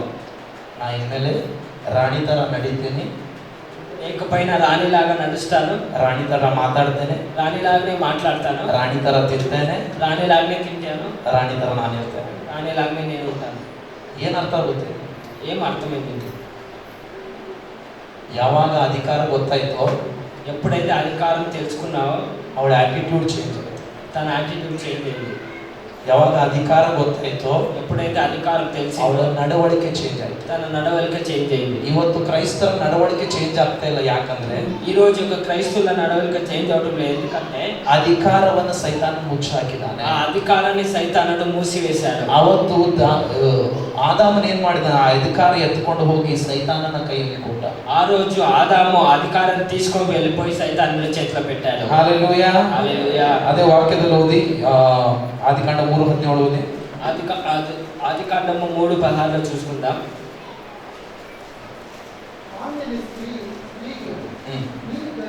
ಇಲ್ಲ ಮೇಲ್ಗಡೆಯಿಂದ ಓದಿದ್ದು ಇಲ್ಲ. 17ನೇ ವಚನ ಅನ್ನೋದು 17 ಕರೆಕ್ಟ್ ಇದೆಯಾ? ಪುರುಷನಿಗೆ ದೇವರು ಪುರುಷನಿಗೆ ಹೇಳ್ತಾ ಇರುವಂತದ್ದು, ಮೊದಲನೇ ಮಾನವನಿಗೆ ಹೇಳ್ತಾ ಇರುವಂತದ್ದು, ಹಾ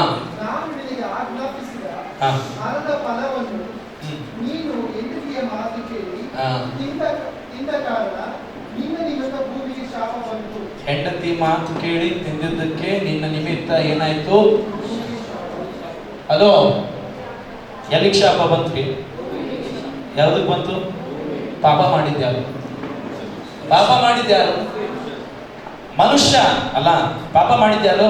పాపం చేసింది ఎవరు? మనుష్యుడు. ಭೂಮಿಗೆ ಯಾಕೆ ಶಾಪ ಕೊಡ್ಬೇಕು? భూమికి ఎందుకు శాపం వచ్చింది? ಯಾಕೆ ಕೊಟ್ರು ಶಾಪ? ఎందుకు భూమికి శాపం ఇచ్చారు దేవుడు? ಯಾಕೆಂದ್ರೆ ಭೂಮಿ ಯಾರ ಕೈಯಲ್ಲಿ ಕೊಟ್ಟಿದ್ದಾರೆ ದೇವರು? ఎందుకంటే భూమి మనుషుల చేతి. ಉತ್ತರ ಅಲ್ಲೇ ಇದೆ. ದೇವರು ಹೇಳ್ತಾ ಇದ್ದಾರೆ, ನಿನ್ನ ನಿಮಿತ್ತ, నీ నిమిత్తము, ನೀನು ಪಾಪ ಮಾಡಿದ್ದಕ್ಕೆ, నువ్వు పాపం చేసిన ನಿನ್ನ ಅಧಿಕಾರದಲ್ಲಿ ನಾನು ಇಟ್ಟಂತ ಈ ಭೂಮಿಗೆ ಶಾಪ ಬಂತು. నీకు అధికారం ఇచ్చిన ఈ భూమికి శాపం వచ్చింది. Hallelujah, hallelujah, hallelujah. ಹಲ್ಲೆಲೂಯಾ. ಶಾಪ ಅನ್ನೋಂತ ಪದದಲ್ಲಿ, ಹಿಬ್ರೂ ಪದದಲ್ಲಿ ಅರ್ಥ ಏನಂತಂದ್ರೆ ತಿರುಗಿಕೊಂಡ್ರು. ಅಂದ್ರೆ ದೇವರು ಭೂಮಿಯನ್ನು ಬಿಟ್ಟು ತಿರುಗಿಕೊಂಡ್ರು. ಭೂಮಿ ಹತ್ರನೇ ಇದ್ದಂತ ದೇವರು. శాపం అనే పదానికి అర్థం ఏమంటే తిరుకోవడం. అంటే భూమి నుంచి దేవుడు తిరుకొనేసినాడు. ದೇವರು ಭೂಮಿ ಜೊತೆಯಲ್ಲಿದ್ರು ಇಷ್ಟು ದಿನ. దేవుడు భూమి జೊತೆలోనే ఉన్నాడు. ಪ್ರತಿನಿತ್ಯ ಬಂದು ಆದಾಮನ ಜೊತೆ, ಅವಳ ಜೊತೆ ನಡೀತಾ ಇದ್ರು. ప్రతిరోజు కూడా ఆదాముతో నడుస్తున్నాడు దేవుడు. ಇವತ್ತೇನಾಗ್ತಾ ಇದೆ? ఈ రోజు ఏమైందంటే ದೇವರು ತಿರ್ಕೊಳ್ತಾ ಇದ್ದಾರೆ. దేవుడు తిరుకొనేసినాడు. ನಿನ್ನ ನಿಮಿತ್ತ నీ ಗುరించి ನಾನು ಈ ಭೂಮಿಯನ್ನು ಬಿಟ್ಟು ಹೋಗ್ತಾ ಇದ್ದೆ. నేను ఈ భూమిని, ಇಷ್ಟು ದಿವಸ ನಾನು ಭೂಮಿ ಮೇಲೆ ನಡೆದಾಡ್ದೆ ನಿನ್ ಜೊತೆ. ఇన్ని రోజులు నేను భూమిలో నడుస్తున్నాను. ಆದ್ರೆ ನಿನ್ನ ನಿಮಿತ್ತ, కానీ నీ నిమిత్తం, ನೀನು ಪಾಪ ಮಾಡಿದ್ದಕ್ಕೆ నీవు పాపం ಈ చేసి ಭೂಮಿಗೆ ನಾನು ಶಾಪ ಕೊಡ್ತಾ ಇದ್ದೇನೆ. ఈ భూమికి నేను శాపం ఇస్తున్నాను. ಹಲ್ಲೆಲೂಯಾ, హల్లెలూయా. ಅರ್ಥ ಆಗ್ತಾ ಇದೆಯಾ? అర్థమవుతుందా? ನಮ್ಗೆ ಅರ್ಥ ಆಗ್ತಾ ಇದೆಯಾ? అర్థమవుతుందా? ದೇವರು ಆ ಭೂಮಿಯನ್ನು ನಮಗೋಸ್ಕರ ಸೃಷ್ಟಿ ಮಾಡಿ ನಮಗೆ ಕೊಟ್ಟಂತ ಉಡುಗೊರೆ ಅದು. దేవుడు మనుషుల కోసం, మన కొరకు ఆ సృష్టించిన భూమి. ಆದ್ರೆ ಮನುಷ್ಯರು ಪಾಪ ಮಾಡಿದಕ್ಕೆ ಆ ಭೂಮಿಗೆ ದೇವರು ಏನ್ ಮಾಡಿದ್ರು? ಶಾಪವನ್ನು ಕೊಟ್ಟರು. కానీ మనుషులు పాపం చేసిన వలన భూమికి శాపం వచ్చింది. ಯಾಕೆಂದ್ರೆ ಮನುಷ್ಯನ ಅಧಿಕಾರದಲ್ಲಿ ಆ ಭೂಮಿ ಇತ್ತು. ఎందుకంటే మనుషుల అధికారంతో ఆ భూమి ఉన్నది. ಹಲ್ಲೆಲೂಯಾ, హల్లెలూయా. ರೋಮಾಪುರದವರು ಬರೆದ ಪತ್ರಿಕೆ 5:12 ವಚನ ಓದಿ. రోమీయులకు 5:12 వచనం చూసుకుందాం. ರೋಮಾಪುರ 5. ಇದಲ್ಲದೆ ಪಾಪ ಮಾಡಿದ ಒಬ್ಬನಿಂದಲೇ ದುಷ್ಫಲ ಬಂದಂತೆ ಈ ವರವು ಬರಲಿಲ್ಲ. ಏಕೆಂದರೆ ಒಂದು ನಿಮಿಷ, ಇಂಗ್ಲಿಷ್ ಅಲ್ಲಿ ಯಾರಾದ್ರೂ ಇದೆಯಾ ಬೈಬಲ್? ಇಂಗ್ಲಿಷ್ ಅಲ್ಲಿ ಓದಿ.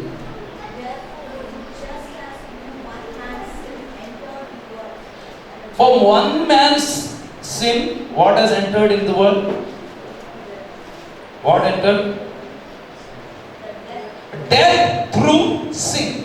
ಪಾಪದ ನಿಮಿತ್ತ ಮರಣ ಈ ಭೂಮಿ ಒಳಗಡೆ ಬಂತಂತೆ. పాపం నిమిత్తము ఈ లోకానికి మరణము వచ్చింది. హల్లెలూయా, హల్లెలూయా, హల్లెలూయా, హల్లెలూయా, ಹಲ್ಲೆಲೂಯಾ.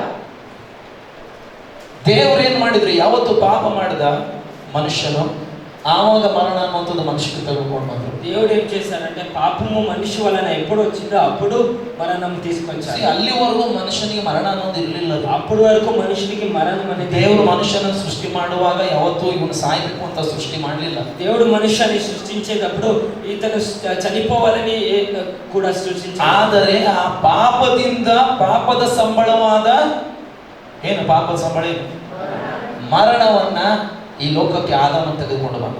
పాపం నుంచి ఆ పాపమైన ఒక సంబలం మరణం నుంచి ఈ లోకానికి మరణం. ಇನ್ನೊಂದ್ಸರಿ ಹೇಳ್ತಾನೆ, ಆ ಪಾಪದ ನಿಮಿತ್ತ ಪಾಪದ ಸಂಬಳವಾದ ಮರಣವನ್ನ ಏನ್ ಮಾಡಿದ ಆದಾಮನು ಈ ಲೋಕಕ್ಕೆ ತೆಗೆದುಕೊಂಡು ಬಂದ. ఆ పాపం నుంచి పాపం నిమిత్తము మరణమైన వలన ఈ లోకానికి ఆదాము పాపం తెచ్చాడు. ಪಾಪಕ್ಕೆ ತಂದೆ ಯಾರು? పాపానికి ఒక తండ్రి ఎవరు? ಯಾರು? ಸೈತಾನ. Hallelujah, hallelujah.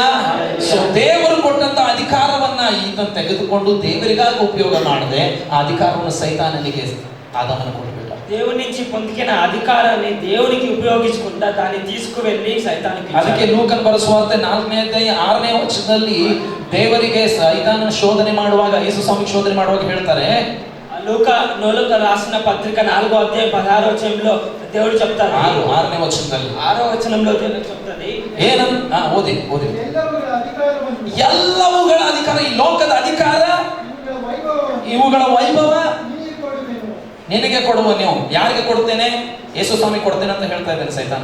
ಮುಂದೆ ಯಾರು ಕೊಟ್ರು? ಅದಕ್ಕೆ ಯಾರು ಕೊಟ್ರು? ಯಾರು ಕೊಟ್ರು? ಮನುಷ್ಯನ್ ಕೊಟ್ಟಿದ್ದ ಆತನಿಗೆ. ಯಾರು ಕೊಟ್ರು? ದೇವರ ಅಧಿಕಾರ ಕೊಟ್ಟಿದ್ದು ಮನುಷ್ಯನ ಕೈಯಲ್ಲಿ. ಮನುಷ್ಯನ ಅಧಿಕಾರ ತೆಗೆದುಕೊಂಡು ಹೋಗಿ ಎಲ್ಲಿ ಕೊಟ್ರು? ಸೈತಾನನ ಹತ್ರ ಹೋಗಿ. ಅದಕ್ಕೆ ಸೈತಾನ ಹೇಳ್ತಾ ಇದ್ದೀನಿ, ಎಲ್ಲ ಅಧಿಕಾರ ನನಗೆ ಕೊಡಲ್ಪಟ್ಟಿದೆ ಅಂತ. ಸೈತಾನ ಅದಕ್ಕೆ చెప్తాడు, అన్ని అధికారం నాకు ఇవ్వబడింది. హల్లెలూయా. ಅದಕ್ಕೆ ಈ ಲೋಕ ಯಾರಿಗೆ ಸಂಬಂಧಪಟ್ಟಿದೆ? ಈಗ ఈ లోకం ఎవరికి సంబంధించింది?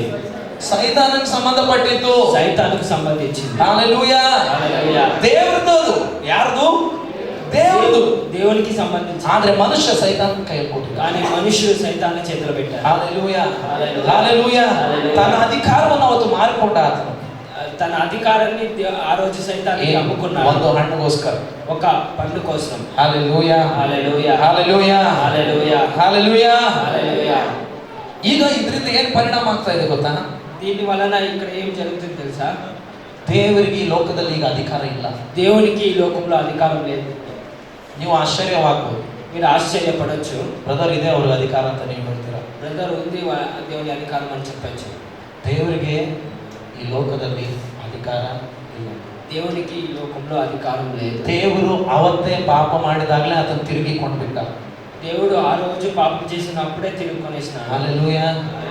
ದೇವರು ಮತ್ತೆ ಈ ಲೋಕಕ್ಕೆ ಬರೋದಕ್ಕೆ ಅದಕ್ಕೆ ಅಧಿಕಾರನೇ ಇರಬೇಕಾಗುತ್ತೆ. మళ్ళీ ఈ లోకంలో దేవుడు రావడానికి అధికారం. ಅದೇ ಶಾಪ ಅವತ್ತು ಕೊಟ್ಟಿದ್ದು ಆದಾಮನಿಗೆ. అదే శాపం ఆ రోజు ఆదాముకి. హల్లెలూయా, హల్లెలూయా, హల్లెలూయా. ಯಾಕೆ?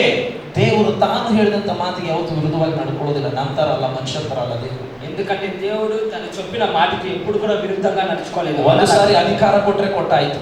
ఒక్కసారి అధికారం ఇస్తే అది ఇచ్చినట్లే. హల్లెలూయా, హల్లెలూయా, హల్లెలూయా.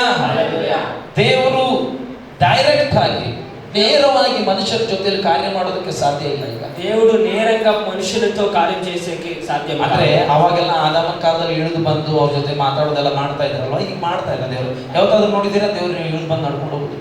ఆ రోజుల్లో దేవుడు ఎలాగైతే పైనుంచి దిగి వచ్చి మనుషులతో మాట్లాడేలాగా ఇప్పుడు ఎప్పుడైనా చూస్తున్నారా మీరు? ಆದ್ರೆ ದೇವರು ತನ್ನ ಮಾತನ್ನ ಕೇಳುವಂತ ಜನರ ಮೂಲಕವಾಗಿ ಮಾತ್ರ ಈಗ ಕಾರ್ಯ ಮಾಡೋದಕ್ಕೆ ಅದನ್ನ ರೆಡಿ. అయితే దేవుడు తన ముఖంగా ఎవరైతే పని చేస్తున్నారో వాళ్ళ దగ్గర మాత్రం, ಯಾರ್ಯಾರು ದೇವರೇ ನನಗೆ ಅಧಿಕಾರ ಕೊಡ್ತೇನೆ ಅಂತ ಹೇಳ್ತಾರೋ ಅವರ ಮೂಲಕವಾಗಿ ದೇವರು ಕಾರ್ಯ ಮಾತ್ರ ಮಾಡ್ತಾರೆ. ఎవరైతే దేవునికి దేవుడా నాకు అధికారం ఇవ్వని అడుగుతారో వాళ్ళ ముఖంగా దేవుడు ಆಟೋಮೆಟಿಕ್ ಆಗಿ ಹೋಗೋದಿಲ್ಲ. ಆಟೋಮೆಟಿಕ್ ಆಗಿ ಅಂದ್ರೆ ತಾನಾಗೆ ದೇವರು ಏನು ಕೆಲಸ ಮಾಡೋದಿಲ್ಲ. ನಿನ್ನ ಜೀವಿತ ಆಗ್ಲಿ ಯಾರೇ ಜೀವಿತ ಆಗ್ಲಿ తనకు తాను దేవుడు కార్యం చేసే వాళ్ళ కాదు. ಇವತ್ತು ನಾನು ರಕ್ಷಿಸಲ್ಪಟ್ಟೆ ಅಂದ್ರೆ ನನಗೋಸ್ಕರ ಯಾರೋ ಒಬ್ರು ಪ್ರಾರ್ಥನೆ ಮಾಡಿದ್ದಾರೆ. ఈ రోజు నేను రక్షణ పొందిన అంటే నా కొరకు ఎవరో ప్రార్థన చేస్తున్నారు. హల్లెలూయా. అదే ತರ ನೀವು రక్షిಸಲ್ಪಟ್ಟಿದ್ದೀರಾ ಅಂದ್ರೆ ನಿಮಗೋಸ್ಕರ ಯಾರೋ ಪ್ರಾರ್ಥನೆ ಮಾಡಿದ್ದಾರೆ. అదే విధంగా మీరు రక్షణ పొందినారంటే మీ కొరకు ఎవరో ప్రార్థన చేశారు. ಯಾರೋ ದೇವರು ಹೇಳಿದ್ದಾರೆ, ದೇವರೇ ಅವರ ಜೀವಿತದಲ್ಲಿ ಅಧಿಕಾರ ನಡೆಸುವಂತ. ఎవరో వాళ్ళు చెప్పారు దేవుడా వాళ్ళ జీవితంలో నువ్వు కార్యం చెయ్యి. ಆವಾಗ ದೇವರು ಬಂದು ಕೆಲಸ ಮಾಡಿದ್ದಾರೆ. అప్పుడు మాత్రమే దేవుడు మీ జీవితంలో వచ్చి కార్యం చేస్తాడు. హల్లెలూయా. హల్లెలూయా. ಈಗ ದೇವರು ಮನುಷ್ಯನ ಜೀವಿತದಲ್ಲಿ ಡೈರೆಕ್ಟ್ ಆಗಿ ಏನು ಮಾಡಕ್ ಬರಲ್ಲ. ఇప్పుడు దేవుడు డైరెక్ట్ గా దేవుడు ఏమి కార్యం చేసి కావాలి. హల్లెలూయా. హల్లెలూయా. హల్లెలూయా. హల్లెలూయా. ಆದರೂ ದೇವರ ಪ್ರೀತಿಯನ್ನು ನೋಡ್ರಿ. అయినా కూడా దేవుడి ప్రేమను మీరు చూడండి. ಅಲ್ಲಿ ಆದಿಕಾಂಡ 3ನೇ ಅಧ್ಯಾಯ 7ನೇ ವಚನದಲ್ಲಿ ನಾವು ನೋಡೋದಾದ್ರೆ, ఆదికాండము 3వ అధ్యాయం 7వ వచనంలో చూసుకున్నట్లయితే, ಓದಿ 3:7 ಓದಿ. 3:7 3ನೇ ಅಧ್ಯಾಯ 7ನೇ ವಚನ.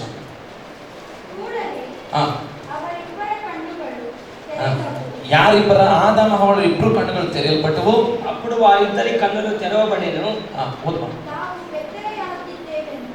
ತಾವು ಬೆತ್ತಲೆಯಾಗಿದ್ದೀವೆಂದು ತಿಳಿದು ಏನ್ ಮಾಡಿದ್ರಂತೆ? ಅಂಜೂರ ಗಿಡದ ಎಲೆಗಳನ್ನು ಹೊಲಿದು ಬಟ್ಟೆಯಾಗಿ ಅಥವಾ ಮುಚ್ಚಿಕೊಂಡ್ರು ಅಂತ ದೇವರ ವಾಕ್ಯ ಹೇಳೋದು. ಏನ್ ಮಾಡಿದ್ರು ಅವರು? ಎಲೆಗಳನ್ನು ಮುಚ್ಚಿಕೊಂಡ್ರು. ఏం చేస్తున్నారు వాళ్ళు? అంజూరపు ఆకులను వాళ్ళు కట్టుకున్నారు. హల్లెలూయా. హల్లెలూయా. ಯಾಕೆ? ఎందుకు? ಪಾಪ ಅವರನ್ನು ಬೆತ್ತಲೆಯಾಗಿ ಮಾಡಿತು. పాపము వాళ్ళని ಅಂಗೂರಂగా చేసి, ಇವತ್ತು ಪಾಪ ಯಾವುದೇ ಯಾವ ಮನುಷ್ಯನ ಪಾಪವನ್ನ ತನ್ನ ಜೀವಿತದಲ್ಲಿ ಮಾಡೋದಕ್ಕೆ ಅವಕಾಶ ಕೊಟ್ಟಿದ್ದಾನೋ ಅವನು ದೇವರ ಮುಂದೆ ಬೆತ್ತಲೆಯಾಗಿದ್ದಾನೆ. ఎవరైతే మనుషులు ఆ పాపముకు అధీనలై ఉన్నారో వాళ్ళందరూ కూడా దిగంబరంగా ఉన్నారు. హల్లెలూయా. హల్లెలూయా. ಅವರು ನಾಚಿಕೆಯಿಂದಲೇ ಇರ್ತಾರೆ. వాళ్ళు సిగ్గుపడుతున్నారు. ಯಾಕೆ? ఎందుకు? ಅವರು ಬೆತ್ತಲೆಯಾಗಿದ್ದಾರೆ. వారు దిగంబరంగా ఉన్నారు. ಹల్లೆಲೂಯಾ. ಎಲೆಯನ್ನು ಹಚ್ಕೊಂಡ್ರು ಇವರು, ఆకుల్ని వాళ్ళు వేసుకున్నారు. ಆದ್ರೆ ದೇವರ ಉದ್ದೇಶ ಬೇರೆ ಆಗಿತ್ತು. కానీ దేవుని ఉద్దేశం వేరే. ದೇವರು ಮನುಷ್ಯನಿಗೆ ಇಷ್ಟು ಪ್ರೀತಿ ಮಾಡಿದ್ರಂದ್ರೆ, దేవుడు మనుషుని ఎంత ప్రేమించాడు. ಆದಿಕಾಂಡ 3ನೇ ಅಧ್ಯಾಯ 13ನೇ ವಚನದಲ್ಲಿ ನೋಡೋದಾದ್ರೆ, ಅದೇ ಆದಿಕಾಂಡము 3వ అధ్యాయము 13వ ಆತನು ಚರ್ಮದ ಅಂಗಿಯನ್ನು ಅವರಿಗೆ ಒದಗಿಸಿದನು. దేవుడు ఒక చర్మపు బట్టలను వాళ్ళకి ఇచ్చాడు. ಎಲೆ ಸುತ್ತಕೊಂಡಿದ್ರು ಅವರು, ఆకుల్ని వాళ్ళు పెట్టేసి, ದೇವರು ಏನ್ ಕೊಟ್ರು ಅವರಿಗೆ? దేవుడు వాళ్ళకి ఏమి ఇచ్చాడు? ಹೇಳ್ರಿ, ಏನ್ ಕೊಟ್ರು ದೇವರು? ఏమి ఇచ్చాడు? ಚರ್ಮದ ಅಂಗಿಯನ್ನು ಅವ್ರಿಗೆ ಕೊಟ್ರು. చర్మపు అంగిని వాళ్ళకి ఇచ్చాడు. ಚರ್ಮದ ಅಂಗಿ ಕೊಡ್ಬೇಕಂದ್ರೆ ಏನ್ ಮಾಡ್ಬೇಕು? ಮೊದಲು చర్మపు అంగి ఇవ్వాలంటే ఏమి చేయాలి? ಒಂದು ಪಶುವಿನ ಬಲಿಯಲ್ಲಿ ಆಗ್ಬೇಕು. ఆ పశువులలో ఒక బలిని కావాలి. ಏನೂ ಪಾಪ ಮಾಡದಂತ, ఏమీ పాపం చేయలేని ಒಂದು ಪಶುವನ್ನ ಬಲಿ ಕೊಟ್ಟು ఒక ప్రాణిని బలి ఇచ్చి ಅದರ ರಕ್ತವನ್ನು ಸುರಿಸಿ ఆ రక్తాన్ని సృష్టించి ನಮ್ಮನ್ನು ಪ್ರೀತಿಸಿದಂತ ದೇವರು, మనల్ని ప్రేమించిన ಅಯ್ಯೋ ಇವ್ರು ಪ್ರೀತಿಸಿದಿನಲ್ಲ ಅನ್ನೋದಕ್ಕೆ ಒಂದು ಪ್ರಾಣಿಯನ್ನ ಬಲಿ ಕೊಟ್ಟು ಅದರ ಚರ್ಮವನ್ನು ತೆಗೆದು ನಿನಗೆ, అయ్యో నేను ప్రేమించాను కదా అని ఒక ప్రాణిని చంపి దాని ఒక చర్మాన్ని మనకి ఇచ్చాడు. ಆ ಪ್ರಾಣಿದು ಯಾವುದೇ ಪಾಪ ಇಲ್ಲ.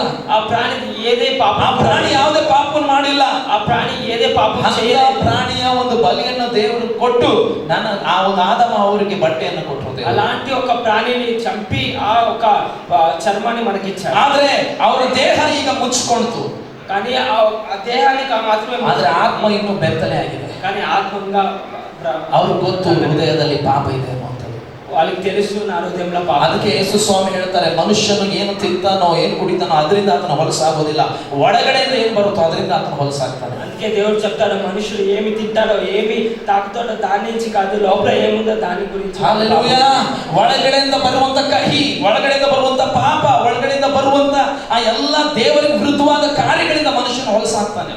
ఆ లోపల నుంచి వచ్చే పాపము, లోపల నుంచి వచ్చే కహి భావాలన్నీ మనుషుడు ಅದನ್ನ ಎಷ್ಟೇ ಕೋಟಿ ರೂಪಾಯಿ ಕೊಟ್ಟು ಸೂಟ್ ಹಾಕೊಂಡ್ರು ಆ ಪಾಪ ಹೋಗೋದಿಲ್ಲ. మీరు ఎంతే ఒక కాస్ట్లీ అయిన కోట్ మీరు వేసుకున్నా కానీ ఆ పాపం, ಯಾಕಂದ್ರೆ ಮನುಷ್ಯರು ನೋಡುವಂಥದ್ದು ದೇಹವನ್ನ, ಆದ್ರೆ ದೇವರು ನೋಡುವಂಥದ್ದು ನಿನ್ನ ಆತ್ಮವನ್ನು. ఎందుకంటే మనుషులు చూసేది నీ బట్టలు మాత్రమే, కానీ దేవుడు చూసేది ದೇವರ ಕಣ್ಣುಗಳು ಇಷ್ಟು ಶಾರ್ಪ್ ಇದೆ ಅಂದ್ರೆ ಅದು ನಿನ್ನ ಬಟ್ಟೆ, ನಿನ್ನ ದೇಹವನ್ನು ದಾಟಿ ನಿನ್ನ ಹೃದಯವನ್ನು ನೋಡುತ್ತೆ, ನಿನ್ನ ಹೃದಯದಲ್ಲಿ ಏನಿದೆ ಅನ್ನೋದನ್ನ. దేవుని ఒక కళ్ళు ఎంత చూపుగా ఉందంటే ఆ బట్టల్ని కోసుకొని లోపలికి వెళ్తాడు. ಆದ್ರೆ ಅಲ್ಲಿ ಮನುಷ್ಯನು ಬೆತ್ತಲೆ ಆಗಿದ್ದಾನೆ. కానీ అక్కడ ఒక మనుషులు దివ్యంగా, ಯಾವುದೇ ಪ್ರಾಣಿಯ ರಕ್ತ ಅದನ್ನ ತೆಗೆಯೋದಕ್ಕೆ ಸಾಧ್ಯ ಇಲ್ಲ.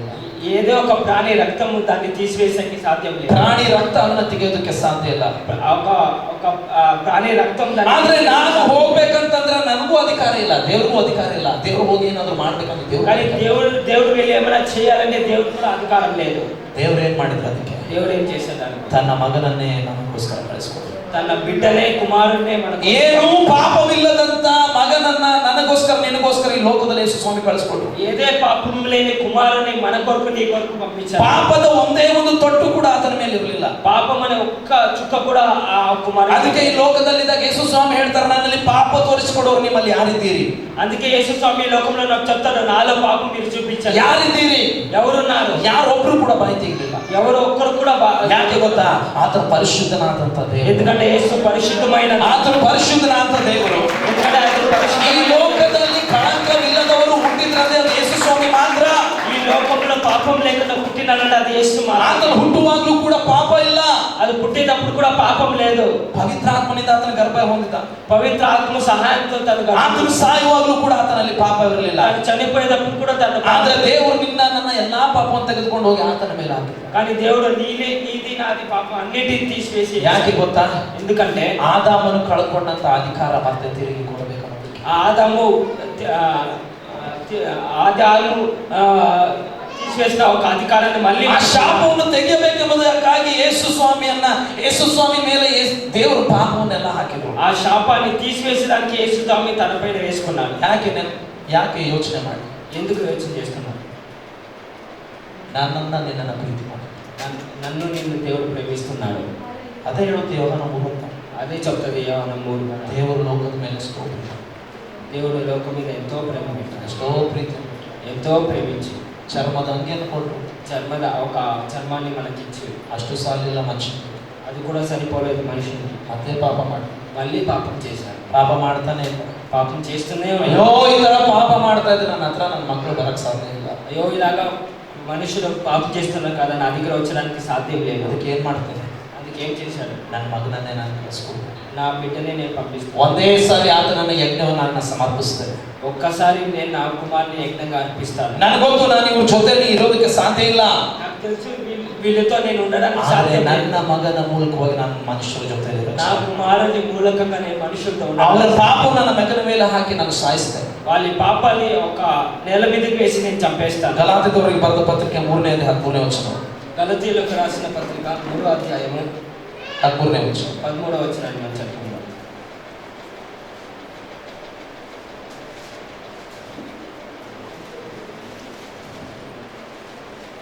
ಅಬ್ರಹಾಮನಿಗೆ ಉಂಟಾದ ಆಶೀರ್ವಾದವು ಕ್ರಿಸ್ತ ಯೇಸುವಿನಲ್ಲಿ ಮನುಷ್ಯರಿಗೆ ಉಂಟಾಗುವಂತೆಯೂ ದೇವರು ವಾಗ್ದಾನ ಮಾಡಿದ ಆತ್ಮನು ನಮಗೆ ನಂಬಿಕೆಯ ಮೂಲಕ ದೊರಕುವಂತೆಯೂ ಕ್ರಿಸ್ತನು ನಮ್ಮ ನಿಮಿತ್ತ ಶಾಪವಾಗಿ ಕ್ರಿಸ್ತನು ನಮ್ಮ ನಿಮಿತ್ತ ಹೇಳಿ, ಯಾರ ನಿಮಿತ್ತ? ಯಾರ ನಿಮಿತ್ತ? మన గురించి, ನಮ್ಮ ನಿಮಿತ್ತವಾಗಿ ಈ ಲೋಕಕ್ಕೆ ಶಾಪ ಬಂತು. క్రీస్తుకు మన గురించి ఈ లోకానికి శాపము వచ్చింది. ನಮ್ಮ ನಿಮಿತ್ತ ಈ ಲೋಕದಲ್ಲಿ ಏನ್ ಬಂತು? ಆ ಶಾಪ ಏನು? ದೇವರು ನಮ್ಮನ್ನು ಬಿಟ್ಟು ಹಿಂತಿರುಗಿದ್ರು. మన గురించి ఈ లోకానికి శాపం వచ్చింది. ఆ శాపం ఏంటంటే దేవుడు మన నుంచి. ಆದ್ರೆ ಈಗ ಯೇಸು ಸ್ವಾಮಿ ಮೂಲಕ ಏನಾಗ್ತಾ ಇದೆ? ಆ ಶಾಪವನ್ನ కానీ యేసు స్వామి ముఖాంతరంగా ఆ శాపం ದೇವರು ఏమైంది? ನೀಗಿಸ್ತಾ ಇದ್ದಾರೆ. దేవుడు తీసివేస్తున్నాడు. Hallelujah, hallelujah, hallelujah. ಹಾಲೆಲೂಯಾ. ಯಾಕೆ? ఎందుకు? ಆ ಮನುಷ್ಯನ ಜೊತೆಲಿ ಮತ್ತೆ ನಾನು ಸಂಬಂಧ ಇಟ್ಟುಕೊಳ್ಬೇಕು. ఆ మనుషులతో మళ్ళీ మనం సంబంధం పెట్టుకోవాలి. ನಾನು ಯಾವ ಉದ್ದೇಶದಿಂದ ಈ ಮನುಷ್ಯನಿಗೆ ಅಧಿಕಾರ ಕೊಟ್ಟನೋ, నేను ఏ ఉద్దేశంతో ఈ మనుషునికి అధికారం ఇచ్చాను, ಆ ಅಧಿಕಾರ ಸರಿಯಾಗಿ ನೆರವೇರಬೇಕು. ఆ అధికారం మళ్ళీ నెరవేర్చాలి. ಆ ಅಧಿಕಾರವನ್ನು ಮತ್ತೆ ಮನುಷ್ಯನಿಗೆ ನಾನು ಕೊಡಬೇಕು. ఆ అధికారం మళ్ళీ మనుషునికి ఇవ్వాలి. Hallelujah, hallelujah. ಯಾವ ಅಧಿಕಾರ? ದೇವರು ನಮ್ಮ ಜೊತೆಲಿ ವಾಸ ಮಾಡುವಂತ ಅಧಿಕಾರ. ఏ అధికారం అంటే దేవుడు మనతో ఉండడానికి ఒక ಯಾವ ಅಧಿಕಾರ? ఏ అధికారం? ಪಾಪದ ಸಂಬಳ ಮರಣ ಇರುವಾಗ పాపమైన సంబలం మరణం ఉన్నప్పుడు ಯೇಸುವಿನ ಮೂಲಕ ನಮಗೇನ್ ಸಿಗ್ಬೇಕು ಅಂತ? యేసు ముఖాంతరంగా మనకి ఏం దొరకాలని? ಜೀವ ಸಿಗ್ಬೇಕು, జీవం దొరకాలని. ಹಾಲೆಲೂಯಾ, హల్లెలూయా, ಹಾಲೆಲೂಯಾ. హల్లెలూయా. ಈ ನಿಮಿತ್ತವಾಗಿ ಯೇಸು ಸ್ವಾಮಿಯನ್ನ ದೇವರು ಕ್ರೂಜ ಮೇಲೆ ಹಾಕಿ ಜಡದ ಪ್ರೇರ. దీని కొరకే ఆ యేసు స్వామి ఆ ఒక క్రూజలో వేయబడ్డాడు. ನಾವು ಅನ್ಕೊಂತೇವೆ ಆಗಿನ ಕಾಲದ ಜನರು ಅವ್ರನ್ನ ಕ್ರೂಜ ಮೇಲೆ ಹಾಕಿದ್ರು ಅಂತ. మనం అనుకుంటాం ఆ రోజుల్లో ఆ మనుషుని సిలువ వేయబడ్డారు. ಇಲ್ಲ ಇಲ್ಲ, ಅದು ದೇವರ ಚಿತ್ತವಾಗಿತ್ತು. కాదు, అది దేవుని చిత్తమై ఉన్నది. ಹಾಲೆಲೂಯಾ. ಹಾಲೆಲೂಯಾ. ಯೇಸು ಸ್ವಾಮಿ ಕ್ರೂಜ ಮೇಲೆ ಹಾಕ್ಬೇಕು ಅನ್ನೋದು ದೇವರ ಚಿತ್ತವಾಗಿತ್ತು. యేసు స్వామి సిలువ వేయబడాలని దేవుడి చిత్తమై ఉన్నది. ಒಂದೇ ಕಾರಣ ಏನು? ನಮ್ಮನ್ನ ಪ್ರೀತಿ ಮಾಡೋದು. ఒకటే కారణం ఏమంటే దేవుడు మనల్ని ప్రేమిస్తున్నాడు. ಒಂದು ವಿಷಯ ತಿಳ್ಕೊಳ್ಳಿ, ఒక విషయం మీరు తెలుసుకోండి. ಇದೆಲ್ಲ ಯಾಕೆ ಆಗ್ತಾ ಇದೆ ಗೊತ್ತಾ? ఇదంతా ఎందుకు అవుతుంది తెలుసా? ನಮ್ಮನ್ನು ಅವರು ಪ್ರೀತಿ ಮಾಡಿದ್ರು. మన దేవుడు వాడు ప్రేమిస్తున్నాడు. ಎಷ್ಟು ಬೆಲೆ ಕಟ್ಟಬೇಕಾಯ್ತು ಯೋಚನೆ ಮಾಡಿ. ఎంత మనం లెక్క కట్టాలి చెప్పండి. ನಮ್ಮನ್ನು ಅವರು ಪ್ರೀತಿ ಮಾಡೋದ್ರಿಂದ ಎಷ್ಟು ಬೆಲೆ ಅವರು ಕಟ್ಟಿದ್ದಾರೆ ಯೋಚನೆ ಮಾಡಿ. మనల్ని దేవుడు ప్రేమించాలని ఎంత లెక్క ఇచ్చాడు, ಎಷ್ಟು ಬೆಲೆ ಕಟ್ಟಿದ್ದಾರೆ ಅವರು? ఎంత లెక్క పెట్టాడు, ಎಷ್ಟು ಬೆಲೆ? మగననే కొట్టాడు. తన కుమారుడిని మనకిచ్చారు. హల్లెలూయా. ಇವತ್ತೇನು ಆ ಮಗನ ಮೂಲಕವಾಗಿ ನಮ್ಗೇನು ಸಿಗುತ್ತೆ? ఈరోజు ఏమి ఆ కుమారుడు మూలకంగా మనకి ರಕ್ಷಣೆ. రక్షణ దొరుకుతుంది. ಹಲ್ಲెಲೂಯಾ. ಆದಾಮನು ಕಳೆದುಕೊಂಡಂತ ಆ ಒಂದು ಅನ್ಯೋನ್ಯತೆ ದೇವರು ಮತ್ತೆ ನಮಗೆ ಕೊಡಬೇಕು. ఆదాము పోగొట్టుకున్న అన్యోన్యతను దేవుడు మళ్ళీ మనకి ఇచ్చాడు. హల్లెలూయా. ఇమ్మానుయేలును ಅಂದ್ರೆ ದೇವರು ನಮ್ಮ ಜೊತೆಯಲ್ಲಿ. ఇమ్మానుయేల్ అంటే దేవుడు మనతో ఎప్పుడు ఉన్నాడు. హల్లెలూయా. హల్లెలూయా. ಅವತ್ತು ತಿರುಗಿಕೊಂಡಂತ ದೇವರು ಮತ್ತೆ ನಮ್ಮ ಜೊತೆಯಲ್ಲಿ ಇರೋದಕ್ಕೆ ಇವತ್ತಿದ್ದಾರೆ. ఆ రోజు తిరుగుకున్న దేవుడు మళ్ళీ ఈ రోజు మనతో. ಅದು ಮನುಷ್ಯರಿಂದ ಸಾಧ್ಯವಿಲ್ಲ ಅನ್ನೋದು ದೇವರು ಗೊತ್ತಿತ್ತು. ಅದು ಮನುಷ್ಯ నుంచి సాధ్యం లేనది. ಅದಕ್ಕೆ ದೇವರು ತನ್ನ ಮಗನನ್ನೇ ಮನುಷ್ಯನಾಗಿ ಈ ಲೋಕಕ್ಕೆ ಕಳಿಸಿದ. అందుకే దేవుడు తన కుమారుని ఈ లోకానికి పంపించాడు. ಆತನ ರಕ್ತದ ಮೂಲಕವಾಗಿ ನಾವೆಲ್ಲರೂ ಜೀವ ಹೊಂದಬೇಕಂತ. తన రక్తన మూలకంగా మనమందరూ కూడా జీవం పొందుకోవాలి. హల్లెలూయా. హల్లెలూయా. హల్లెలూయా. హల్లెలూయా. ಆತನ ಶಿಲುಬೆಯಲ್ಲಿ ಜಡೆಯಲ್ಪಟ್ಟಾಗ ನಮ್ಮೆಲ್ಲರಿಗೂ ಕ್ಷಮಾಪಣೆ ಸಿಕ್ತು. ఆ రోజు ఆ శిలువలో జజ్జలు పట్టినప్పుడు మనందరికీ రక్షణ. ನಾವು ಮಾಡಿದಂತ ಎಲ್ಲಾ ಪಾಪಗಳಿಗೋಸ್ಕರ ದೇವರನ್ನು ಕ್ಷಮಿಸಿಬಿಟ್ರು. మనం చేసిన ప్రతి ఒక్క పాపాన్ని కూడా దేవుడు ఆ రోజు ಆದ್ರೆ ಅಲ್ಲಿಗೆ ಮುಗಿಲಿಲ್ಲ. కానీ ಅక్కడే ముగించలేదు. ಯೇಸು ಸ್ವಾಮಿಯನ್ನ ಮರಣವು ಕೂಡ ಹಿಡ್ಕೊಳ್ಳೋದಕ್ಕೆ ಸಾಧ್ಯ ಆಗಲಿಲ್ಲ. యేసు స్వామి ఆ మరణాన్ని పట్టుకోవడానికి కూడా సాధ్యం. హల్లెలూయా. ಮೂರನೇ ದಿನದಲ್ಲಿ ಆತನು ತಿರುಗಿ ಎದ್ದನು. మూడో రోజు తిరిగి లేచి. ಯಾಕೆ? ಒಂದು ನಿಮಿಷ. ಯಾಕೆ ಯೋಚನೆ ಮಾಡಿ. ಯಾಕೆ ಯೋಚನೆ ಮಾಡಿ ಅದನ್ನ ನೀವು ಸರಿಯಾಗಿ ಅರ್ಥ ಮಾಡ್ಕೊಂಡ್ಬಿಟ್ರೆ ನಿಮಗೂ ಒಂದು ನಂಬಿಕೆ ಬರುತ್ತೆ ಜೀವಿತದಲ್ಲಿ. మీరు అది సరిగా అర్థం చేసుకుంటే ಯಾಕೆ ಗೊತ್ತಾ? ಪಾಪದ ಸಂಬಳ ಏನು? ఎందుకంటే పాపము ఒక సంబలం మరణం. ಪಾಪ ಮಾಡಿದ್ರೆ ಏನ್ ಬರಬೇಕು? పాపం చేస్తే ఏం వస్తుంది? ಮರಣ ಬರಬೇಕು. మరణం వస్తుంది. ಯೇಸು ಸ್ವಾಮಿ ಸತ್ರ. యేసు స్వామి చనిపోయాడు. ಹೌದು. అవును. ಯಾರ ಪಾಪ ಅದು? ఎవರ ಪಾಪం అది? ನಮ್ಮ ಪಾಪ. మన పాపం. ಓಕೆನಾ? ಆದ್ರೆ ಯೇಸು ಸ್ವಾಮಿ ಯಾವ್ದಾದ್ರು ಪಾಪ ಮಾಡಿದ್ರೆ ಈ ಲೋಕದಲ್ಲಿ ಇದ್ದಾಗ యేసు స్వామి ఏమైనా పాపం చేశాడా ఈ లోకంలో? ಇಲ್ಲ. లేదు. ಸೊ ಯೇಸು ಸ್ವಾಮಿಗೆ ಹಂಗಂದ್ರೆ ಸಂಬಳ ಬರ್ಬೇಕಾ? ಸಂಬಳ ಬರ್ಬೇಕಾ? ಮರಣ ಸಂಬಳಂ ರಾವಾಲ? ಇಲ್ಲ. ಯಾಕೆ? ಅವರು ಪಾಪ ಮಾಡದಂತ ಮನುಷ್ಯ. ನಾನು ಹೇಳ್ತೀನಿ, ದೇವರು ನಿಜ, ಯೇಸು ಸ್ವಾಮಿ ದೇವರೇ. ಆದ್ರೆ ಈ ಲೋಕಕ್ಕೆ ಬಂದಾಗ 100% ಮನುಷ್ಯನು ಕೂಡ ಆತ್ಮಾಗಿ. యేసు స్వామి మనిషి అవును, కానీ ఈ లోకం వచ్చేటప్పుడు మనిషి అయినాడు. ಈ ಲೋಕದಲ್ಲಿ ಅವರು ಬಂದಾಗ ಮನುಷ್ಯನಂತನೇ ಜೀವನ ಮಾಡಿದ್ರು. ఈ లోకానికి వచ్చేటప్పుడు మనుష్య ರೀತಿగానే జీవించాలి. హల్లెలూయా. హల్లెలూయా. సో దేవుడు ಆತನನ್ನು ಎಬ್ಬಿಸಬೇಕಂದ್ರೆ దేవుడు తనని లేపించాలి. ಆತನಲ್ಲಿ ಪಾಪವಿರಬಾರದು. తనలో పాపం ఉండకూడదు. ಅದಕ್ಕೆ ಏನಾಯ್ತು? అందుకే ಮರಣವು ಕೂಡ ಆತನಿಗೆ ಇಟ್ಕೊಳ್ಳೋದಕ್ಕೆ ಸಾಧ್ಯ ಆಗಲಿಲ್ಲ. ಮರಣಂ ಕೂಡ ತನ್ನನ್ನು పెట్టుకోవడానికి ಸಾಧ್ಯ. ಹల్లೆಲೂಯಾ. ಹಲ್ಲೆಲೂಯಾ. ತಗೊಳ್ಳಪ್ಪ ಮರಣ ಬೇಡ ಯೇಸು ಸ್ವಾಮಿ, ನೀನು ಹೋಗ್ಬಿಡು. ಯಾಕೆ? ನೀನು ಪಾಪವಿಲ್ಲದಂತ తీసుకెళ్ళిపో మరణం, నీలో పాపం లేదు. ಹಲ್ಲೆಲೂಯಾ. ಸೊ ಇವತ್ತು ನಮಗೂ ಕೂಡ ನಿರೀಕ್ಷೆ ಇದೆ. ಏನಂದ್ರೆ ఈరోజు మనకు కూడా నమ్మకం ఉంది. ಯೇಸು ಸ್ವಾಮಿಯನ್ನ ನಂಬುವವರಿಗೆ ಪಾಪ ನಿರ್ಣಯ ಇಲ್ಲ ಅಂತ ದೇವರು ವಾಕ್ಯ ಹೇಳುತ್ತೆ. యేసు ಸ್ವಾಮಿ ನಮ್ಮಿ ವಾರಿಗೆ ಪಾಪ ನಿವಾರಣೆ లేదు. ಹಲ್ಲೆಲೂಯಾ. ನಿನ್ನನ್ನು ಪಾಪಿ ಅಂತ ಇನ್ನು ಮೇಲೆ ಯೇಸು ಸ್ವಾಮಿ ಕರೆಯೋದಿಲ್ಲ. ನೀವು ಪಾಪಿ అని ಇಕಪ್ಪ యేసు ಸ್ವಾಮಿ. ಆದಾಮನೊಟ್ಟಿಗಿದ್ದಂತ ಒಂದು ಸಂಬಂಧ, ಯಾವ ಸಂಬಂಧ? ಮಗನು ಮತ್ತು ಮಗಳ ಸಂಬಂಧ ಈಗ ದೇವರು ನಮ್ಮ ಜೊತೆಯಲ್ಲಿ ಯೇಸು ಸ್ವಾಮಿ ಮೂಲಕವಾಗಿ ಇಟ್ಕೊಳ್ತಾ ಇದ್ದಾರೆ. ఆ రోజు ఆదాముకున్న ఒక సంబంధము అంటే బిడ్డలు అనే సంబంధం ఈ రోజు దేవుడు మనకి హల్లెలూయా. హల్లెలూయా. ಈಗ ನಾವು ದೇವರ ಜೊತೆಯಲ್ಲಿ ಮಾತನಾಡಬಹುದು. ఇప్పుడు మనం దేవునితో మాట్లాడಬಹುದು. ದೇವರನಿಗೆ ಅಪ್ಪ ತಂದೆ ಅಂತ ನಾವು ಕೂಗಿ ಕರಿಬಹುದು. దేవునికి అయ్యా తండ్రి అని పిలవచ్చు. ಒಂದು ದೊಡ್ಡ ಪ್ರಕಟಣೆ ಯೇಸು ಸ್ವಾಮಿ ಲೋಕಕ್ಕೆ ಬಂದಾಗ ಕೊಟ್ಟಿದ್ದೇನೆಂದ್ರೆ ಪರಲೋಕದ ಪ್ರಾರ್ಥನೆ. ఒక పెద్ద ఆజ్ఞ దేవుడు మనకి లోకానికి వచ్చి ఇచ్చింది ಏನದು? ಪರಲೋಕದಲ್ಲಿರುವ పరలోకమందున్న ನನ್ನ ತಂದೆ. నా తండ్రి. ಹಲ್ಲೆಲೂಯಾ. ಪರಲೋಕದಲ್ಲಿರುವ పరలోకమందున్న ನನ್ನ ತಂದೆ. నా తండ్రి. ಸಂಬಂಧವನ್ನು ತಿರುಗಿ ಯೇಸು ಸ್ವಾಮಿ ನಮಗೆ ಕೊಟ್ಟು ಬಿಟ್ರು. ಯಾವುದರಿಂದ? ಮರಣವನ್ನು ಜಯಿಸಿ ತಿರುಗಿ ಆ ಸಂಬಂಧ ನಮಗೆ ಕೊಟ್ಟು ಬಿಟ್ರು. ಹಲ್ಲೆಲೂಯಾ. ಹಲ್ಲೆಲೂಯಾ. ಅಧಿಕಾರ ಮತ್ತೆ ನಮ್ಮ ಕೈಲಿದೆ. ಆ ಅಧಿಕಾರ ಮళ్ళీ మనకి ನಾವು ತಿಳ್ಕೊಂತ ಇಲ್ಲ. కానీ మనం ವಿಕ್ಟೋರಿಯಾ ರಾಣಿ ತರ ನಮಗಿನ್ನೂ ಜ್ಞಾನ ಇಲ್ಲ, ನಮಗೆ ಗೊತ್ತಿಲ್ಲ. ఆ రాణిలాగా మనకు ఇంకా జ్ఞానం లేదు. ಅದು ಯಾವಾಗ ಅಧಿಕಾರ ಗೊತ್ತಾಗುತ್ತಲ್ವಾ? ఆ అధికారం ఎప్పుడైతే మనకు తెలుస్తుందో, ಯಾವ ಸಮಸ್ಯೆ ಬಂದ್ರು ನಮ್ಮನ್ನು ಅಲ್ಲಾಡಿಸೋದು. ఏ సమస్య కూడా మనకు వచ్చినంత. ಹಲ್ಲೆಲೂಯಾ. ಯಾವುದೇ ರೋಗ ಬಂದ್ರು ನಾವು ಅಲ್ಲಾಡೋದಿಲ್ಲ. ఏ రోగం వచ్చినా, ಯಾವುದೇ ಸೈತಾನ ಮುಂದೆ ಬಂದ್ರು ನಾವು ಅಲ್ಲಾಡೋದಿಲ್ಲ. ಯಾಕೆ?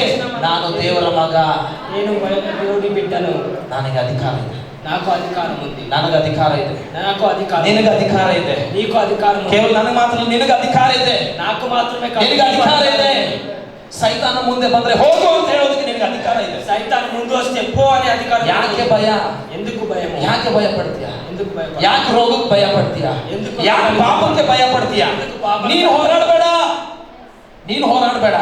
నువ్వు పోరాడొద్దు. ಕ್ರಿಸ್ತನು ನಿನ್ನಲ್ಲಿದ್ದಾನೆ. ಕ್ರಿಸ್ತು ಅವ್ರಿಗೆ ಅವಕಾಶ ಕೊಡು, వారికి ಅವ್ರಿಗೆ ಅವಕಾಶ ಕೊಡ್ರಿ. ಅವರು ನಿಮ್ಮಗೋಸ್ಕರ ಅವ್ರು ಯುದ್ಧ ಮಾಡ್ತಾರೆ. మీ కొరకు దేవుడు యుద్ధం ಪ್ರತಿ చేస్తాడు. ಸಾರಿ ಇಸ್ರಾಯೇಲರು ಯುದ್ಧ ಮಾಡುವಾಗ ದೇವ್ರು ಒಂದೇ ಹೇಳ್ತಾ ಇದ್ರು, ನೀವು ಸುಮ್ಮನೆ ನೋಡ್ರಿ ನಾನು ನಿಮಗೋಸ್ಕರ ಯುದ್ಧ ಮಾಡ್ತೇನೆ. ప్రతిసారి కూడా ఆ ఇజ్రాయెల్ యుద్ధం చేసినారు, మీరు గమ్ముగుండా నేను యుద్ధం చేస్తాను. ಇಲ್ಲ ನಾನು ಮಾಡ್ಬೇಕು. లేదు లేదు లేదు నేను చేస్తాను. ತಣ್ಣ ಕೂತ್ಕೊ, మీరు మంచిగా కూర్చోండి, ಸುಮ್ಮನೆ ಕೂತ್ಕೊ. ఊరికే కూర్చోండి. ಅಂದ್ರೆ ಮನೇಲಿ ಕೂತ್ಕೊಳ್ಳಿ ಅಂತಲ್ಲ, అంటే ఇంట్లో కూర్చొని కాదు, ದೇವರನ್ನ ನಿರೀಕ್ಷಿಸಿಕೊಳ್ಳಿ. దేవుని నమ్ముతూ మీరు ಹಾಲೆಲೂಯಾ. ನಿಮ್ಮ ಅಧಿಕಾರವನ್ನು ನೀವು ತಿಳ್ಕೊಳ್ರಿ. ఆ అధికారాన్ని మీరు తెలుసుకోండి. ಸುಳ್ಳನ್ನ ನಂಬೇಡ್ರಿ, ಸೈತಾನ ಸುಳ್ಳನ್ನ ನಂಬೇಡ್ರಿ. అబద్ధాన్ని మీరు నమ్మొద్దండి. ಹಾಲೆಲೂಯಾ. ಹಾಲೆಲೂಯಾ. ನಿಮ್ಮ ಜೀವನ ಬದಲಾಗೋದಿಲ್ಲ, ದೇವರು ಹೇಳ್ತಾರೆ. మీ జీవితం చేంజ్ అవ్వదు, దేవుడు చెప్తున్నారా? ನಿನ್ನ ಜೀವಿತದಲ್ಲಿ ನೀನು ಹಾಳಾಗಿ ಹೋಗ್ತೀಯ, ದೇವರು ಹೇಳ್ತಾರೆ. మీ జీవితంలో మీరు పాడైపోతావు, దేవుడు చెప్తున్నారా? ಸೈತಾನನ ಸುಳ್ಳದು.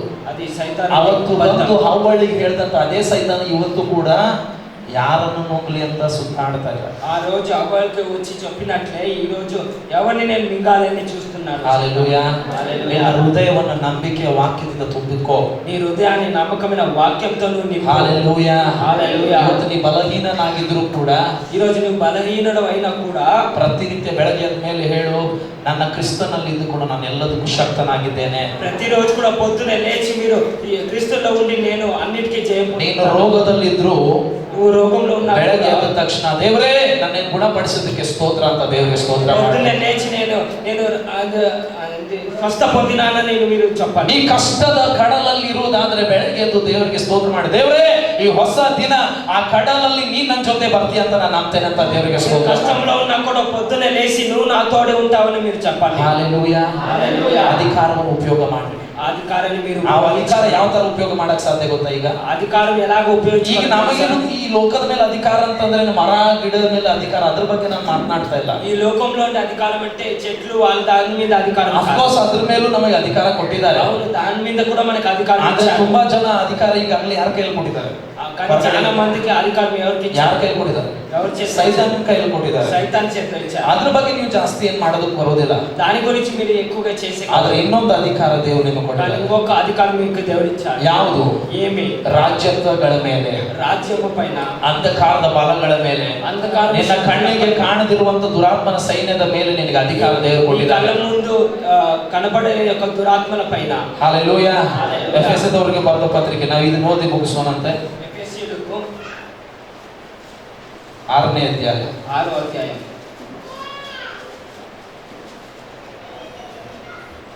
12ನೇ ವಚನ. 12వ వచనం. ನಾವು ಹೋರಾಡುವುದು ಹಾ, ಮನುಷ್ಯ ಮಾತ್ರದ ಸಂಗಡವಲ್ಲ. ಯಾರ ಜೊತೆ ಹೋರಾಡ್ತಾ ಇಲ್ಲ ಈಗ ನಾವು? ಮನುಷ್ಯರ ಜೊತೆ ಇಲ್ಲ. ನಮ್ಮ ಅಧಿಕಾರ ನಾವು ನಡೆಸಬೇಕಾಗಿದ್ದು ಮನುಷ್ಯರ ಮೇಲಲ್ಲ. ಅರ್ಥ ಮಾಡ್ಕೊಳ್ಳಿ, ದಯವಿಟ್ಟು ಎಲ್ಲರೂ ಕೇಳ್ಕೊಳ್ಳಿ. ಮನುಷ್ಯರ ಮೇಲೆ ನೀವು ಅಧಿಕಾರ ನಡೆಸೋದಕ್ಕೆ ದೇವರ ಅಧಿಕಾರ ಕೊಟ್ಟಿಲ್ಲ.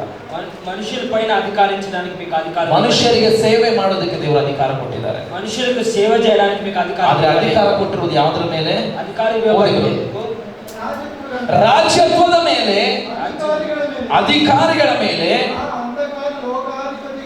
ಅಂಧಕಾರದ ಲೋಕಾಧಿಪತಿಗಳ ಮೇಲೆ. ನಿಮ್ಮ ಮನೇಲಿ ಇವತ್ತು ಜಗಳ ಆಡ್ತಾ ಇದೆ ಅಂದ್ರೆ ಅನ್ಕೊಳ್ತೀರಾ ನೀವು, ನನ್ನ ಗಂಡ ಮಾಡ್ತಾ ಇದ್ದಾನೆ, ಇಲ್ಲ ನಾನು ಹೆಂಡತಿ ಮಾಡ್ತಾ ಇಲ್ಲ. ಅಂಧಕಾರದ ಲೋಕಾಧಿಪತಿ ಹೋರಾಡ್ತಾ ಇದ್ದಾನೆ. అధికార శక్తుల పైన మీరు పోరాడుతున్నారు. ನಿಮ್ಮ ಮನೆಯಲ್ಲಿ ಅಸಮಾಧಾನ ಬರ್ತಾ ಇದ್ದಾನೆ, ಯಾರೋ ನಿಮ್ಮ ಮನೇಲಿ ಇರೋರು ಒಬ್ರು ಯಾರೋ ಮಾಡ್ತಾ ಇದಾರೆ ಅಂತ ಅವ್ರಿಗೆ ಶಪಿಸ್ಬೇಡಿ. మీ ఇంట్లో ఎవరో అసమాధానంగా ఉన్నారు, ఏదో శపిస్తున్నారని వాళ్ళు ಮೊಣಕಾಲು ಹಾಕಿ, ప్రార్థన ಮೊಣಕಾಲು ಹಾಕಿ ಯುದ್ಧ ಮಾಡಿ. మొణకాలు ಯಾರ ಜೊತೆಯಲ್ಲಿ? ಸೈತಾನ ಜೊತೆ. సైతాన్తో మీరు ప్రార్థనతో ನೀನ್ ಯಾರು? నువ్వు ఎవరు? ದೇವರ ಮಗ, దేవుడు మగ, ದೇವರ ಮಗಳು. దేవుడు బిడ్డ. ಹಾಲೆಲೂಯಾ. ಹಾಲೆಲೂಯಾ. ಯುದ್ಧ ಯಾರದು ಹಾಗಾದ್ರೆ? యుద్ధం ఎవరిది? ಆತನು. ಹಾಲೆಲೂಯಾ. ನೀನು ಇರ್ಬೇಕಾಗಿದೆ ಅಷ್ಟೇ, ನಿನ್ನ ತಂದೆ ಪಕ್ಕದಲ್ಲಿ ನೀನು ಸುಮ್ಮನೆ ನಿಂತ್ಕೊಂಡು ದೇವರು ಮಾಡೋದು ಮಾಡಿ. మీకు కావాల్సింది అదే, తండ్రి పక్కన నిల్చుకొని మీరు చూస్తున్నారు. ಹಾಲೆಲೂಯಾ. ಹಾಲೆಲೂಯಾ. ಹಾಲೆಲೂಯಾ. ಹಾಲೆಲೂಯಾ. ಇಲ್ಲಿ ಒಂದು ಕೋಳಿ ಇದೆ, ಕೋಳಿ. ఇక్కడ ఒక కోడి ఉంది. ಅದಕ್ಕೆ ಆ ಕೋಳಿಗೇನೋ ನನ್ನ ಮಗನ ನೋಡಿದ್ರೆ ತುಂಬಾ ಕೋಪ. ఆ కోడికి నా బిడ్డని చూస్తే చాలా కోపము. ನನ್ನ ಮಗನ ಅವಾಗ ಕಚ್ತಾ ಇರುತ್ತೆ. నా కుమారుని చూస్తే అప్పుడప్పుడు ಅವನು ನನಗೆ ಹೇಳ್ತಾ ಇದ್ದ, నా కొడుకు నాకు చెప్తున్నా, ನಾ ಹೇಳ್ತಾ ಇದ್ದ, ನಾನು ಅಂತ ಇದೆ ಏನಾಗಲ್ಲ ಬಿಡು. నేను చెప్తున్నా ఏం అయ్యలేదు. ಒಂದ್ ದಿವಸ ನಾನು ನಿಂತಾಗ್ಲೇ ನನ್ನ ಪಕ್ಕ ಅವ್ನು ನಿಂತಿದ್ದಾನೆ. ఒక్కరోజు నేను నిల్చుకున్నప్పుడు నా పక్కలో తను ನನ್ನ ಪಕ್ಕ నిల్చుకున్నాను. ನಿಂತಿದ್ದಾನೆ. ಬಂದು ಸಡನ್ ಆಗಿ ಕುಕ್ಬಿಡ್ತು ಅವನಿಗೆ. సడన్ గా వచ్చి ఆ కోడి కొరికింది. ಈಗ ನನಗೆ ಹೆಂಗಾಗಬೇಕು? ఇప్పుడు నాకేమవ్వాలి? ಉದ್ದ ಒಂದು ಕೋಲ್ ತಗೊಂಡೆ, ఒక కర్ర నేను తీసుకున్నాను. 2 కోಳಿಗೆ. ಈಗ ನಾ ಪಕ್ಕ ಹೋಗ್ತಾ ಇದ್ರೆ ಕೋಳಿ ಓಡೋಗುತ್ತೆ. అటు పక్క వెళ్తుంటే కోడి వెళ్ళిపోద్ది. ಕೊಕ್ಕೊ ಅನ್ಕೊಂಡು ಆ ಪಕ್ಕ ಹೋಗುತ್ತೆ. ఒక్కొక్క కనుకని అటు పక్క పోయేస్తుంది. ಯಾಕೆ? ఎందుకో భయము. ಸೈತಾನ್ ನೋಡಿ ನೀವು ಭಯ ಪಡಬೇಡ್ರಿ. సైతాన్ని చూసి మీరు భయపడు. ಪಕ್ಕ ನಿಮ್ಮ ಅಪ್ಪ ಇದ್ದಾರೆ, నీ పక్కన నీ తండ్రి ఉన్నాడు. ಯಾರಿದ್ದಾರೆ? ನಿಮ್ಮ ಅಪ್ಪ ಇದ್ದಾರೆ, నీ తండ్రి ఉన్నాడు. ಸೈತಾನ ಕೋಳಿಗೆಲ್ಲ ಕೊಕ್ಕ ಆ ಕಡೆ ಹಾರಬೇಕು. ಆ ಥರ ದೇವರು ನಿಮಗೋಸ್ಕರ ಮಾಡ್ತಾರೆ. సైతాన కోడిలాగా పక్కకి వెళ్ళిపోవాలి. ಆದ್ರೆ ಅದನ್ನ ಹತ್ರ ಇರಬೇಕು. కానీ నువ్వు తండ్రి పక్కనే ఉండాలి. ಅದನ್ನ ಹತ್ರ ಇರಬೇಕು. తండ్రి ಅವಾಗ పక్కనే ಮಾತ್ರ ಅಧಿಕಾರ ಚಲಾಯಿಸಬಹುದು. అప్పుడు మాత్రమే అధికారాన్ని మనం ಅಧಿಕಾರ ಕೊಟ್ಟಿದ್ದಾರೆ ಯೇಸಪ್ಪ, నిಜ. అధికారం ఇచ్చాడు, నిజం. ಅದನ್ನ ಹತ್ರ ಇದ್ರೆ ಮಾತ್ರ ಅಧಿಕಾರ ಚಲಾಯಿಸೋದು. తనతో మనం ఉండేటప్పుడే అధికారాన్ని మనం ಅರ್ಥ ಆಗ್ತಾ ಇದೆ? ಅರ್ಥ ಆಗ್ತಾ ಇದೆ? అర్థమవుతుందా? ಸಭೆಯಾಗಿ ನಮಗೆ ಕಡಿಮೆ ಬಿದ್ದಿರೋದು ಇವತ್ತು ಪ್ರಾರ್ಥನೆ. సభగా మనం ಯಾಕೆ ಗೊತ್ತಾ? ಪ್ರಾರ್ಥನೆನೇ ದೇವರ ಹತ್ರ ತೆಗೆದುಕೊಂಡು ಹೋಗೋದು. ప్రార్థన మాత్రమే దేవుని దగ్గర మనం ದೇವರು ನಮಗೋಸ್ಕರ ಇಟ್ಟಂತ ಅಧಿಕಾರ ನಾವು ಗುರುತು ಮಾಡ್ಕೊಳ್ಳೋದಕ್ಕೆ ಪ್ರಾರ್ಥನೆಯಿಂದ ಮಾತ್ರ ಸಾಧ್ಯ. దేవుడు మనకిచ్చిన అధికారాన్ని మనం చేయాలంటే దేవుని ప్రార్థన మాత్రం. హల్లెలూయా. హల్లెలూయా. ಸೊ ಅದಕ್ಕೆ ನಿಮ್ಮೆಲ್ಲರಿಗೂ ನಾನು ಹೇಳ್ತಾ ಇದ್ದೇನೆ, ನಿಮಗೆ ದೇವರ ಜೊತೆ ಸಂಬಂಧ ಬೇಕಾ? అందుకే మీరు అందరికీ చెప్తున్నా, దేవునికి మీతో సంబంధం కావాలా? ಕರ್ತನು ನಿಮಗೋಸ್ಕರ ಯುದ್ಧ ಮಾಡಬೇಕಾ? దేవుడు మీ కొరకు యుద్ధం చేయాలా? ಪ್ರಾರ್ಥನೆ ಮಾಡಿ, ప్రార్థించండి. ಇದೇ ಒಂದು 6ನೇ ಅಧ್ಯಾಯದಲ್ಲಿ ಒಂದು ವಚನ ಓದಿ, ఇది ఒక 6వ అధ్యాయంలో ఒక వచనాన్ని చూసుకుందాం. 18ನೇ ವಚನ ಓದಿ ಬಿಟ್ಟು 18వ వచనాన్ని మనం చదువుకుందాం. ನೀವು ಹಾ, ಪವಿತ್ರಾತ್ಮ ಪ್ರೇರಿತರಾಗಿ ಪವಿತ್ರಾತ್ಮ ಪ್ರೇರಿತರಾಗಿ ಎಲ್ಲಾ ಸಮಯದಲ್ಲಿ ಎಲ್ಲಾ ಸಮಯದಲ್ಲಿ ಸಕಲ ವಿಧವಾದ ಪ್ರಾರ್ಥನೆಯಿಂದಲೂ ಹಾ, ವಿಜ್ಞಾಪನೆಯಿಂದಲೂ ಹಾ. ದೇವರನ್ನು ಪ್ರಾರ್ಥಿಸಿರಿ. ಹಲ್ಲೆಲೂಯಾ. ಎಸ್. ಹಾ, ಪೂರ್ಣ ಸ್ಥಿರಚಿತ್ತರಾಗಿದ್ದು ದೇವ ಜನರೆಲ್ಲರ ವಿಷಯದಲ್ಲಿ ವಿಜ್ಞಾಪನೆ ಮಾಡುತ್ತಾ ಎಚ್ಚರಿಕೆಯಾಗಿರಿ. ಸಾಕ್ರದು. Thank you. ಪೌಲನ್ ಏನು ಹೇಳ್ತಾ ಇದ್ದಾನೆ? ಈ ಯುದ್ಧಕ್ಕೆ ನಿಮ್ಗೆ ಏನ್ ಮಾಡ್ಬೇಕು? ಬರೀ ಪ್ರಾರ್ಥನೆ. ಸುಮ್ಮನೆ ಇರೋದಂದ್ರೆ ಅರ್ಥ ಏನು? ಪ್ರಾರ್ಥನೆ ಮಾಡಿ. పౌలు ఏం చెప్తున్నాడంటే మీరు ఊరుకొండుచు ప్రార్థన చేయండి. ಸೈತಾನ್ ಅದಕ್ಕೆ ಕತ್ಕೊಳ್ತಾ ಇದ್ದಾನೆ, ಪ್ರಾರ್ಥನೆ ಮಾಡದಂತ ಜನರಿಗೆ. సైతాన్ని దాన్ని తీసుకుంటున్నాడు. ప్రార్థన చేసే వాళ్ళందరినీ కూడా దాన్ని తీసుకుంటున్నాడు. ಹಲ್ಲೆಲೂಯಾ. ಬಿಸಿ ಮಾಡ್ತಾ ಇದ್ದಾನೆ ಸೈತಾನ್. అందరినీ కూడా బిజీగా ఉంచుతున్నాడు. ನಾಳೆ ಯೇಸು ಸ್ವಾಮಿ ಬರುವಾಗ ಯಾರ್ಯಾರು ಪ್ರಾರ್ಥನೆ ಮಾಡೋದಿಲ್ಲ ಅವ್ರು ಬಿಡಲ್ಪಡ್ತಾರೆ. ಯೇಸು ಸ್ವಾಮಿ ಬರುವಾಗ ಯಾರು ಪ್ರಾರ್ಥನೆ ಮಾಡೋದಿಲ್ಲ ಅವ್ರು ಬಿಡಲ್ಪಡ್ತಾರೆ. యేసు స్వామి వచ్చేటప్పుడు ఎవరైతే ప్రార్థన చేయాలో వాళ్ళు ఇక్కడే ఉండబడతారు. ಹೆಂಗ್ ಹೇಳ್ತೀರಾ ಬ್ರದರ್ ಅಂತಂದ್ರೆ ವಾಕ್ಯದಲ್ಲಿ ಹೇಳ್ತದೆ. ఎలాగ మీరు చెప్తున్నారు కదా అంటే ಲೂಕ 18ನೇ ಅಧ್ಯಾಯ 7 ಮತ್ತು 8ನೇ ವಚನ ನೀವು ನೋಡೋದಾದ್ರೆ, లూకా 18 ನಾನು ಹೇಳ್ತೇನೆ ನಿಮಗೆ, ಮನುಷ್ಯ ಕುಮಾರನು ತಿರುಗಿ ಈ ಲೋಕಕ್ಕೆ ಬರುವಾಗ ನಂಬಿಕೆಯನ್ನು ಕಾಣ್ತಾನೋ ಅಂತ ಯೇಸು ಸ್ವಾಮಿ ಅವರು ಹೇಳ್ತಾರೆ. మనుష్య కుమారుడు ఈ లోకానికి వచ్చేటప్పుడు మనకు నమ్మకం చూస్తాము అని యేసు స్వామి. ನೀವು ಅದರ ಮೇಲ್ಗಡೆ ನೋಡೋದಾದ್ರೆ ಯೇಸು ಸ್ವಾಮಿ ಅಲ್ಲಿ ಯಾವ್ದ್ರ ಬಗ್ಗೆ ಮಾತನಾಡ್ತಾ ಇದ್ರು ಅಂದ್ರೆ ಪ್ರಾರ್ಥನೆ ಬಗ್ಗೆ ಮಾತನಾಡ್ತಾ ಇದ್ದಾರೆ. ఆ పైన మనం చూసినట్టయితే యేసు స్వామి దేని గురించి చెప్తున్నాడు అంటే ప్రార్థన గురించి చెప్తున్నాడు. ಹಲ್ಲೆಲೂಯಾ. హల్లెలూయా. ಹಲ್ಲೆಲೂಯಾ. హల్లెలూయా. ಯೇಸು ಸ್ವಾಮಿ ಅಂತ ಶಿಷ್ಯರು ಬಂದು ಕೇಳಿದ್ದು ಏನು? ಏನ್ ಕಲಿಸ್ಕೊಡು ಅಂತ? ಪ್ರಾರ್ಥನೆ ಕಲಿಸ್ಕೊಡು. యేసు స్వామి దగ్గర తన శిష్యులు వచ్చి అడిగారు ప్రార్థించడం. ಯಾಕಂದ್ರೆ ಪ್ರಾರ್ಥನೆಯಲ್ಲಿ ಆ ಅಧಿಕಾರ ತಿರುಗಿ ನಿಮ್ಮ ಕೈಗೆ ಸಿಗುತ್ತೆ. ఆ ప్రార్థనతో అధికారాన్ని మీకు తిరిగి ಹಲ್ಲೆಲೂಯಾ. ಸೊ ಸಭೆ ಬಿಟ್ಬಿಡ್ಬೇಡ್ರಿ. సభ అనే ಯಾವಾಗಲೂ ಪ್ರಾರ್ಥನೆಯಲ್ಲಿ ಇರ್ರಿ. ఎప్పుడు కూడా ಯಾವಾಗಲೂ ಪ್ರಾರ್ಥನೆ ಮಾಡೋದಕ್ಕೆ ಬೇಸರ ಮಾಡ್ಕೋಬೇಡಿ. ఎప్పుడు కూడా ప్రార్థన చేసేదానికి మీరు ಹಲ್ಲೆಲೂಯಾ. ನಮ್ಮ ಅಶ್ವಥ್ ಅಂಕಲ್ಲು ಆಂಟಿ ಅವ್ರ ಪಾಪ ಬಸ್ಸನ್ನು ಹಿಡ್ಕೊಂಡು ಪ್ರಾರ್ಥನೆಗೆ ಬರ್ತಾರೆ. మన అశ్వత్ అంకల్ ఆంటీ ఆ బస్సును పెట్టుకొని రోజు ప్రార్థనకు వస్తారు. ನಾವು ಕಾರಣ 1000 ಇರ್ಬೋದು, ನನ್ಗೆ ಯಾಕೆ ಬರೋಕ್ಕಾಗಲ್ಲ ಅಂತ ಕಾರಣ 1000 ಇರ್ಬೋದು. మనకి కారణాలు 1000 ఉండొచ్చు. ಆದ್ರೆ ದೇವರು ನಮ್ಮ ಮುಂದೆ ಆಯ್ಕೆ ಕೊಟ್ಟಿದ್ದಾರೆ, ನನ್ನ ಪ್ರೀತಿ ಮಾಡ್ತೀಯಾ ಅಂತ. దేవుడు ఒక ఎన్నుకన ఇచ్చాడు, నన్ను ప్రేమిస్తావా అని. ನೀವು ಪ್ರೀತಿ ಮಾಡೋದಾದ್ರೆ ಪ್ರಾರ್ಥನೆ ಮಾಡ್ತೀವಿ. నువ్వు ప్రేమించేటట్టయితే ప్రార్థన చేయాలి. ಯಾಕಂದ್ರೆ ಪ್ರಾರ್ಥನೆ ಅವರ ಹತ್ರ ನಿಮ್ಮನ್ನು ತೆಗೆದುಕೊಂಡು ಹೋಗುತ್ತೆ. ఎందుకంటే ప్రార్థన దేవుని దగ్గర తీసుకువెళ్తాడు. ಆಮೇನ್. ఆమేన్. ಎಲ್ಲರೂ ಎದ್ದು ನಿಂತ್ಕೊಳ್ಳಿ. అందరూ కూడా నేర్చుకుందాం. Hallelujah. Hallelujah. Sister Teju, brother Jaku, sister Teju మరి ಮುಂದೆ ಬನ್ನಿ. ಮುಂದೆ ಬಂದು ನೀವು ತಿಳ್ಕೊಂಡು ನಿಂತ್ಕೊಳ್ಳಿ. ನೀವು ಪಾಶ್ರಮ ನೀವು. ಸೊ ಇವತ್ತು ಯಾರಿಗಾದ್ರೂ ಪ್ರಾರ್ಥನೆ ಅವಶ್ಯಕತೆ ಅಂದ್ರೆ, ಯಾರಾದ್ರೂ ರೋಗದಲ್ಲಿರುವುದಾದ್ರೆ ನೀವು ಮುಂದೆ ಬಂದು ಪ್ರಾರ್ಥನೆ ಮಾಡಿಸ್ಕೋಬಹುದು. ಇವರೆಲ್ಲರನ್ನ ದೇವರು ಅಭಿಷೇಕ ಮಾಡಿದ್ದಾರೆ. ಸೊ ನಾನು ನಂಬ್ತೇನೆ ಆ ಅಧಿಕಾರ ದೇವರು ಕೊಟ್ಟಿದ್ದಾರೆ ಅಂತ. ನಿಮಗೂ ಕೂಡ ದೇವರು ಬಿಡುಗಡೆ ಕೊಡ್ತಾರೆ. ಆಮೇಲೆ ಎಲ್ಲರೂ ಕಣ್ಣು ಮುಚ್ಕೊಳ್ಳೋಣ. ನಾವು ಆರಾಧನೆ ಮಾಡ್ತಾ ಇರೋಣ. ಯಾರಿಗೆ ಪ್ರಾರ್ಥನೆ ಅವಶ್ಯಕತೆ ಇದೆ, ಯಾರು ರೋಗದಲ್ಲಿದ್ದೀರಾ, ಯಾರ ಸಮಸ್ಯೆ ಇದೆ, ನೀವು ಮುಂದೆ ಬರ್ಬೇಕಾಗಿ ಕೇಳ್ಕೊತೇನೆ. ಅವ್ರು ನಿಮಗೋಸ್ಕರ ಪ್ರಾರ್ಥನೆ ಮಾಡ್ತಾರೆ. ಓಕೆನಾ? ಎಲ್ಲರ ಕಣ್ಣುಗಳು ಮುಚ್ಕೊಳ್ಳಿ. ನಾವು ದೇವರನ್ನ ಆರಾಧನೆ ಮಾಡೋಣ. ನಾವು ಆರಾಧನೆ ಮಾಡ್ತಿರುವಾಗ ನೀವು ಮುಂದೆ ಬಂದು ಅವ್ರ ಹತ್ರ ನೀವು ಪ್ರಾರ್ಥನೆ ಮಾಡಿಸ್ಕೋಬಹುದು. ದೇವರು ನಿಮ್ಮನ್ನು ಮುಟ್ತಾರೆ, ನೀವು ನಂಬರಿ prayer. Hallelujah. Thank you Jesus, thank you Jesus, thank you Jesus, thank you. Hallelujah, hallelujah. ಯೇಸುವೇ, ಓ ಯೇಸುವೇ.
ಜೀವಿತದಲ್ಲಿ ರಾತ್ರಿ ಕೆಟ್ಟ ಕನಸುಗಳು ಬರ್ತಾ ಇದೆ, ಪ್ರತಿನಿತ್ಯ ಬರ್ತಾ ಇದೆ. ನೀವು ಅನೇಕ ಸಾರಿ ಪ್ರಾರ್ಥನೆ ಮಾಡಿದ್ರು ಕೂಡ ಆ ರೀತಿಯಾದ ಕೆಟ್ಟ ಕನಸುಗಳು ನೀವು ಬರ್ತಾ ಇದೆ.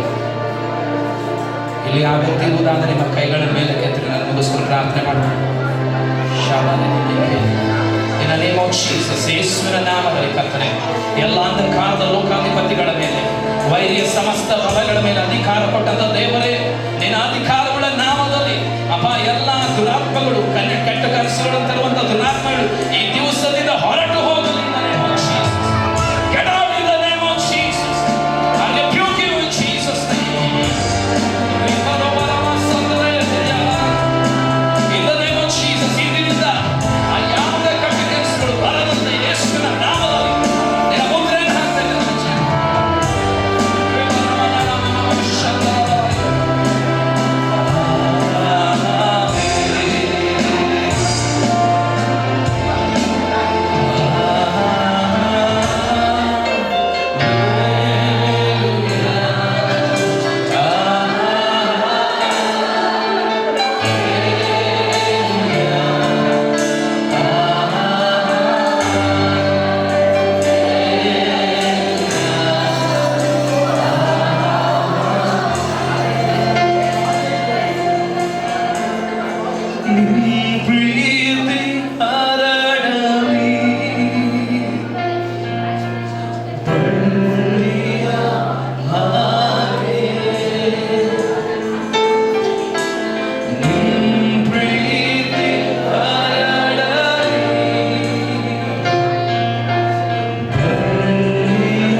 ನಿನ್ನ ಮಾಡಿದಲ್ಲಿ ಮಗುವಾಗಿ ಕರ್ತನೆ ನಾವು ಮಲಗುವಂತೆ ನಿನ್ನ ಪ್ರಸನ್ನತೆಯಲ್ಲಿರುವಂತಹ ಸಂತೋಷವಲ್ಲ, ಆ ಸಮಾಧಾನ ನಮಗೆ ಕೊಡುತ್ತದೆ.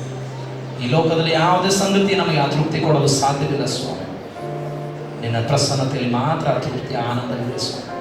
ಈ ದಿವಸ ಅನೇಕ ಜನರು ನೀನು ಮುಟ್ಟಿದಕ್ಕಾಗಿ ನಿನಗೆ ಸ್ತೋತ್ರ, ನಿನ್ನ ಅಭಿಷೇಕ ಮಾಡಿದಕ್ಕಾಗಿ ನಿನಗೆ ಸ್ತೋತ್ರ ಸ್ವಾಮಿ. ಎಲ್ಲರ ಕರಗಳ ತಟ್ಟಿ ಯೇಸುವಿಗೆ ಸ್ತೋತ್ರ.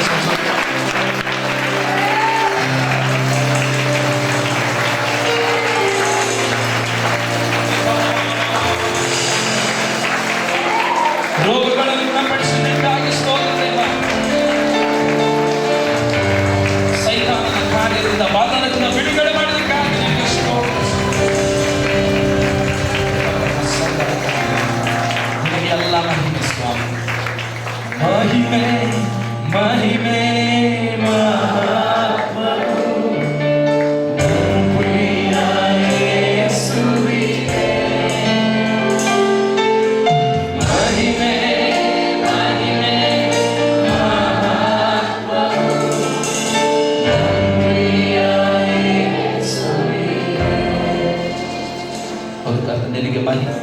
ನಿನಗೆ ಮಹತ್ವ. ನಿನ್ನ ಪ್ರಸನ್ನತೆಗಾಗಿ ಸ್ತೋತ್ರ ಸಲ್ಲಿಸ್ತಾ ಎಲ್ಲ ನಿನ್ನ ಕರಗಳನ್ನು ಒಪ್ಪಿಸಿಕೊಡು. ಯೇಸುವಿನ ನಾಮದಲ್ಲಿ ಈ ಪ್ರಾರ್ಥನೆ ಬೇಡಿ ಹೊಂದಿದ್ದೇವೆ ನಮ್ಮ ಒಳ್ಳೆಯ ತಂದೆ. ನನ್ನ ಮನವೇ ಯೆಹೋವನನ್ನೇ ಕೊಂಡಾಡು, ನನ್ನ ಸರ್ವದಲ್ಲಿ ನಾಮ ಕೀರ್ತಿಸಿ. ನನ್ನ ಮನವೇ ಯೆಹೋವನನ್ನೇ ಮಾತನಾಡುವುದಕ್ಕಾಗಿ ವಂದನೆ ಮಾಡಿ. ಆಮೇಲೆ ನಮ್ಮ ಯೇಸು ಕ್ರಿಸ್ತನ ಕೃಪೆಯು, ತಂದೆಯಾದ ದೇವರ ಪ್ರೀತಿಯು, ಪರಿಶುದ್ಧಾತ್ಮನ ಅನ್ಯೋನ್ಯತೆ, ಐಕ್ಯತೆ, ಸಹವಾಸವು ಈಗಲೂ ಯಾವಾಗಲೂ ನಮ್ಮೆಲ್ಲರ ಜೊತೆ ನಾವು ಕರ್ತನಿಗೆ ಹತ್ತಿರವಾಗುವಂತೆ, ನಮ್ಮ ಅಧಿಕಾರವನ್ನು ಉಪಯೋಗ ಮಾಡುವಂತೆ ನಿರಂತರವಾಗಿ ನೆಲೆಯಾಗಿರಲಿ ಸ್ವಾಮಿ. ಆಮೇಲೆ ಥ್ಯಾಂಕ್ ಯು ಜೀಸಸ್. ಹಲ್ಲೆಲೂಯಾ. ಪುರುಷರು ಮಾತ್ರ ಇರಬೇಕಾಗಿ ಕೇಳ್ಕೊಳ್ತೇನೆ. ಆಮೇಲೆ ಯಾರ್ಯಾರು ಉಪವಾಸ ಮಾಡ್ತೀರಾ, ನೀವು 3 ದಿವಸ ಉಪವಾಸ ಮಾಡ್ಬೋದು, 2 ದಿವಸ ಉಪವಾಸ ಮಾಡ್ಬೋದು, ಮಾಡಿ ಸಭೆಗೆ ಬಂದು ನೀವು ಪ್ರಾರ್ಥನೆ ಮಾಡ್ಬೋದು. ಸೊ ನಿಮಗೆ ಬಿಟ್ಟಿರೋದು 21 ದಿವಸನೇ ಮಾಡ್ಬೇಕಂತೇನಿಲ್ಲ. ಈಗಾಗಲೇ 7 ದಿನ ಮುಗಿದೋಗಿದೆ. ಸೊ ನಾಳೆಯಿಂದ ಸಂಜೆ ಇರುತ್ತೆ ಪ್ರಾರ್ಥನೆ. ದಯವಿಟ್ಟು ಎಲ್ಲರೂ ಬರಬೇಕಾಗಿ ನಾನು ಕೇಳ್ಕೊಳ್ತೇನೆ. ಉಪವಾಸ ಮಾಡೋದು ಹೋದ್ರು ಪ್ರಾರ್ಥನೆಗೆ ಅಟ್ಲೀಸ್ಟ್ ಬನ್ನಿ. ದೇವರು ನಿಮ್ಮನ್ನು ಆಶೀರ್ವದಿಸಲಿ.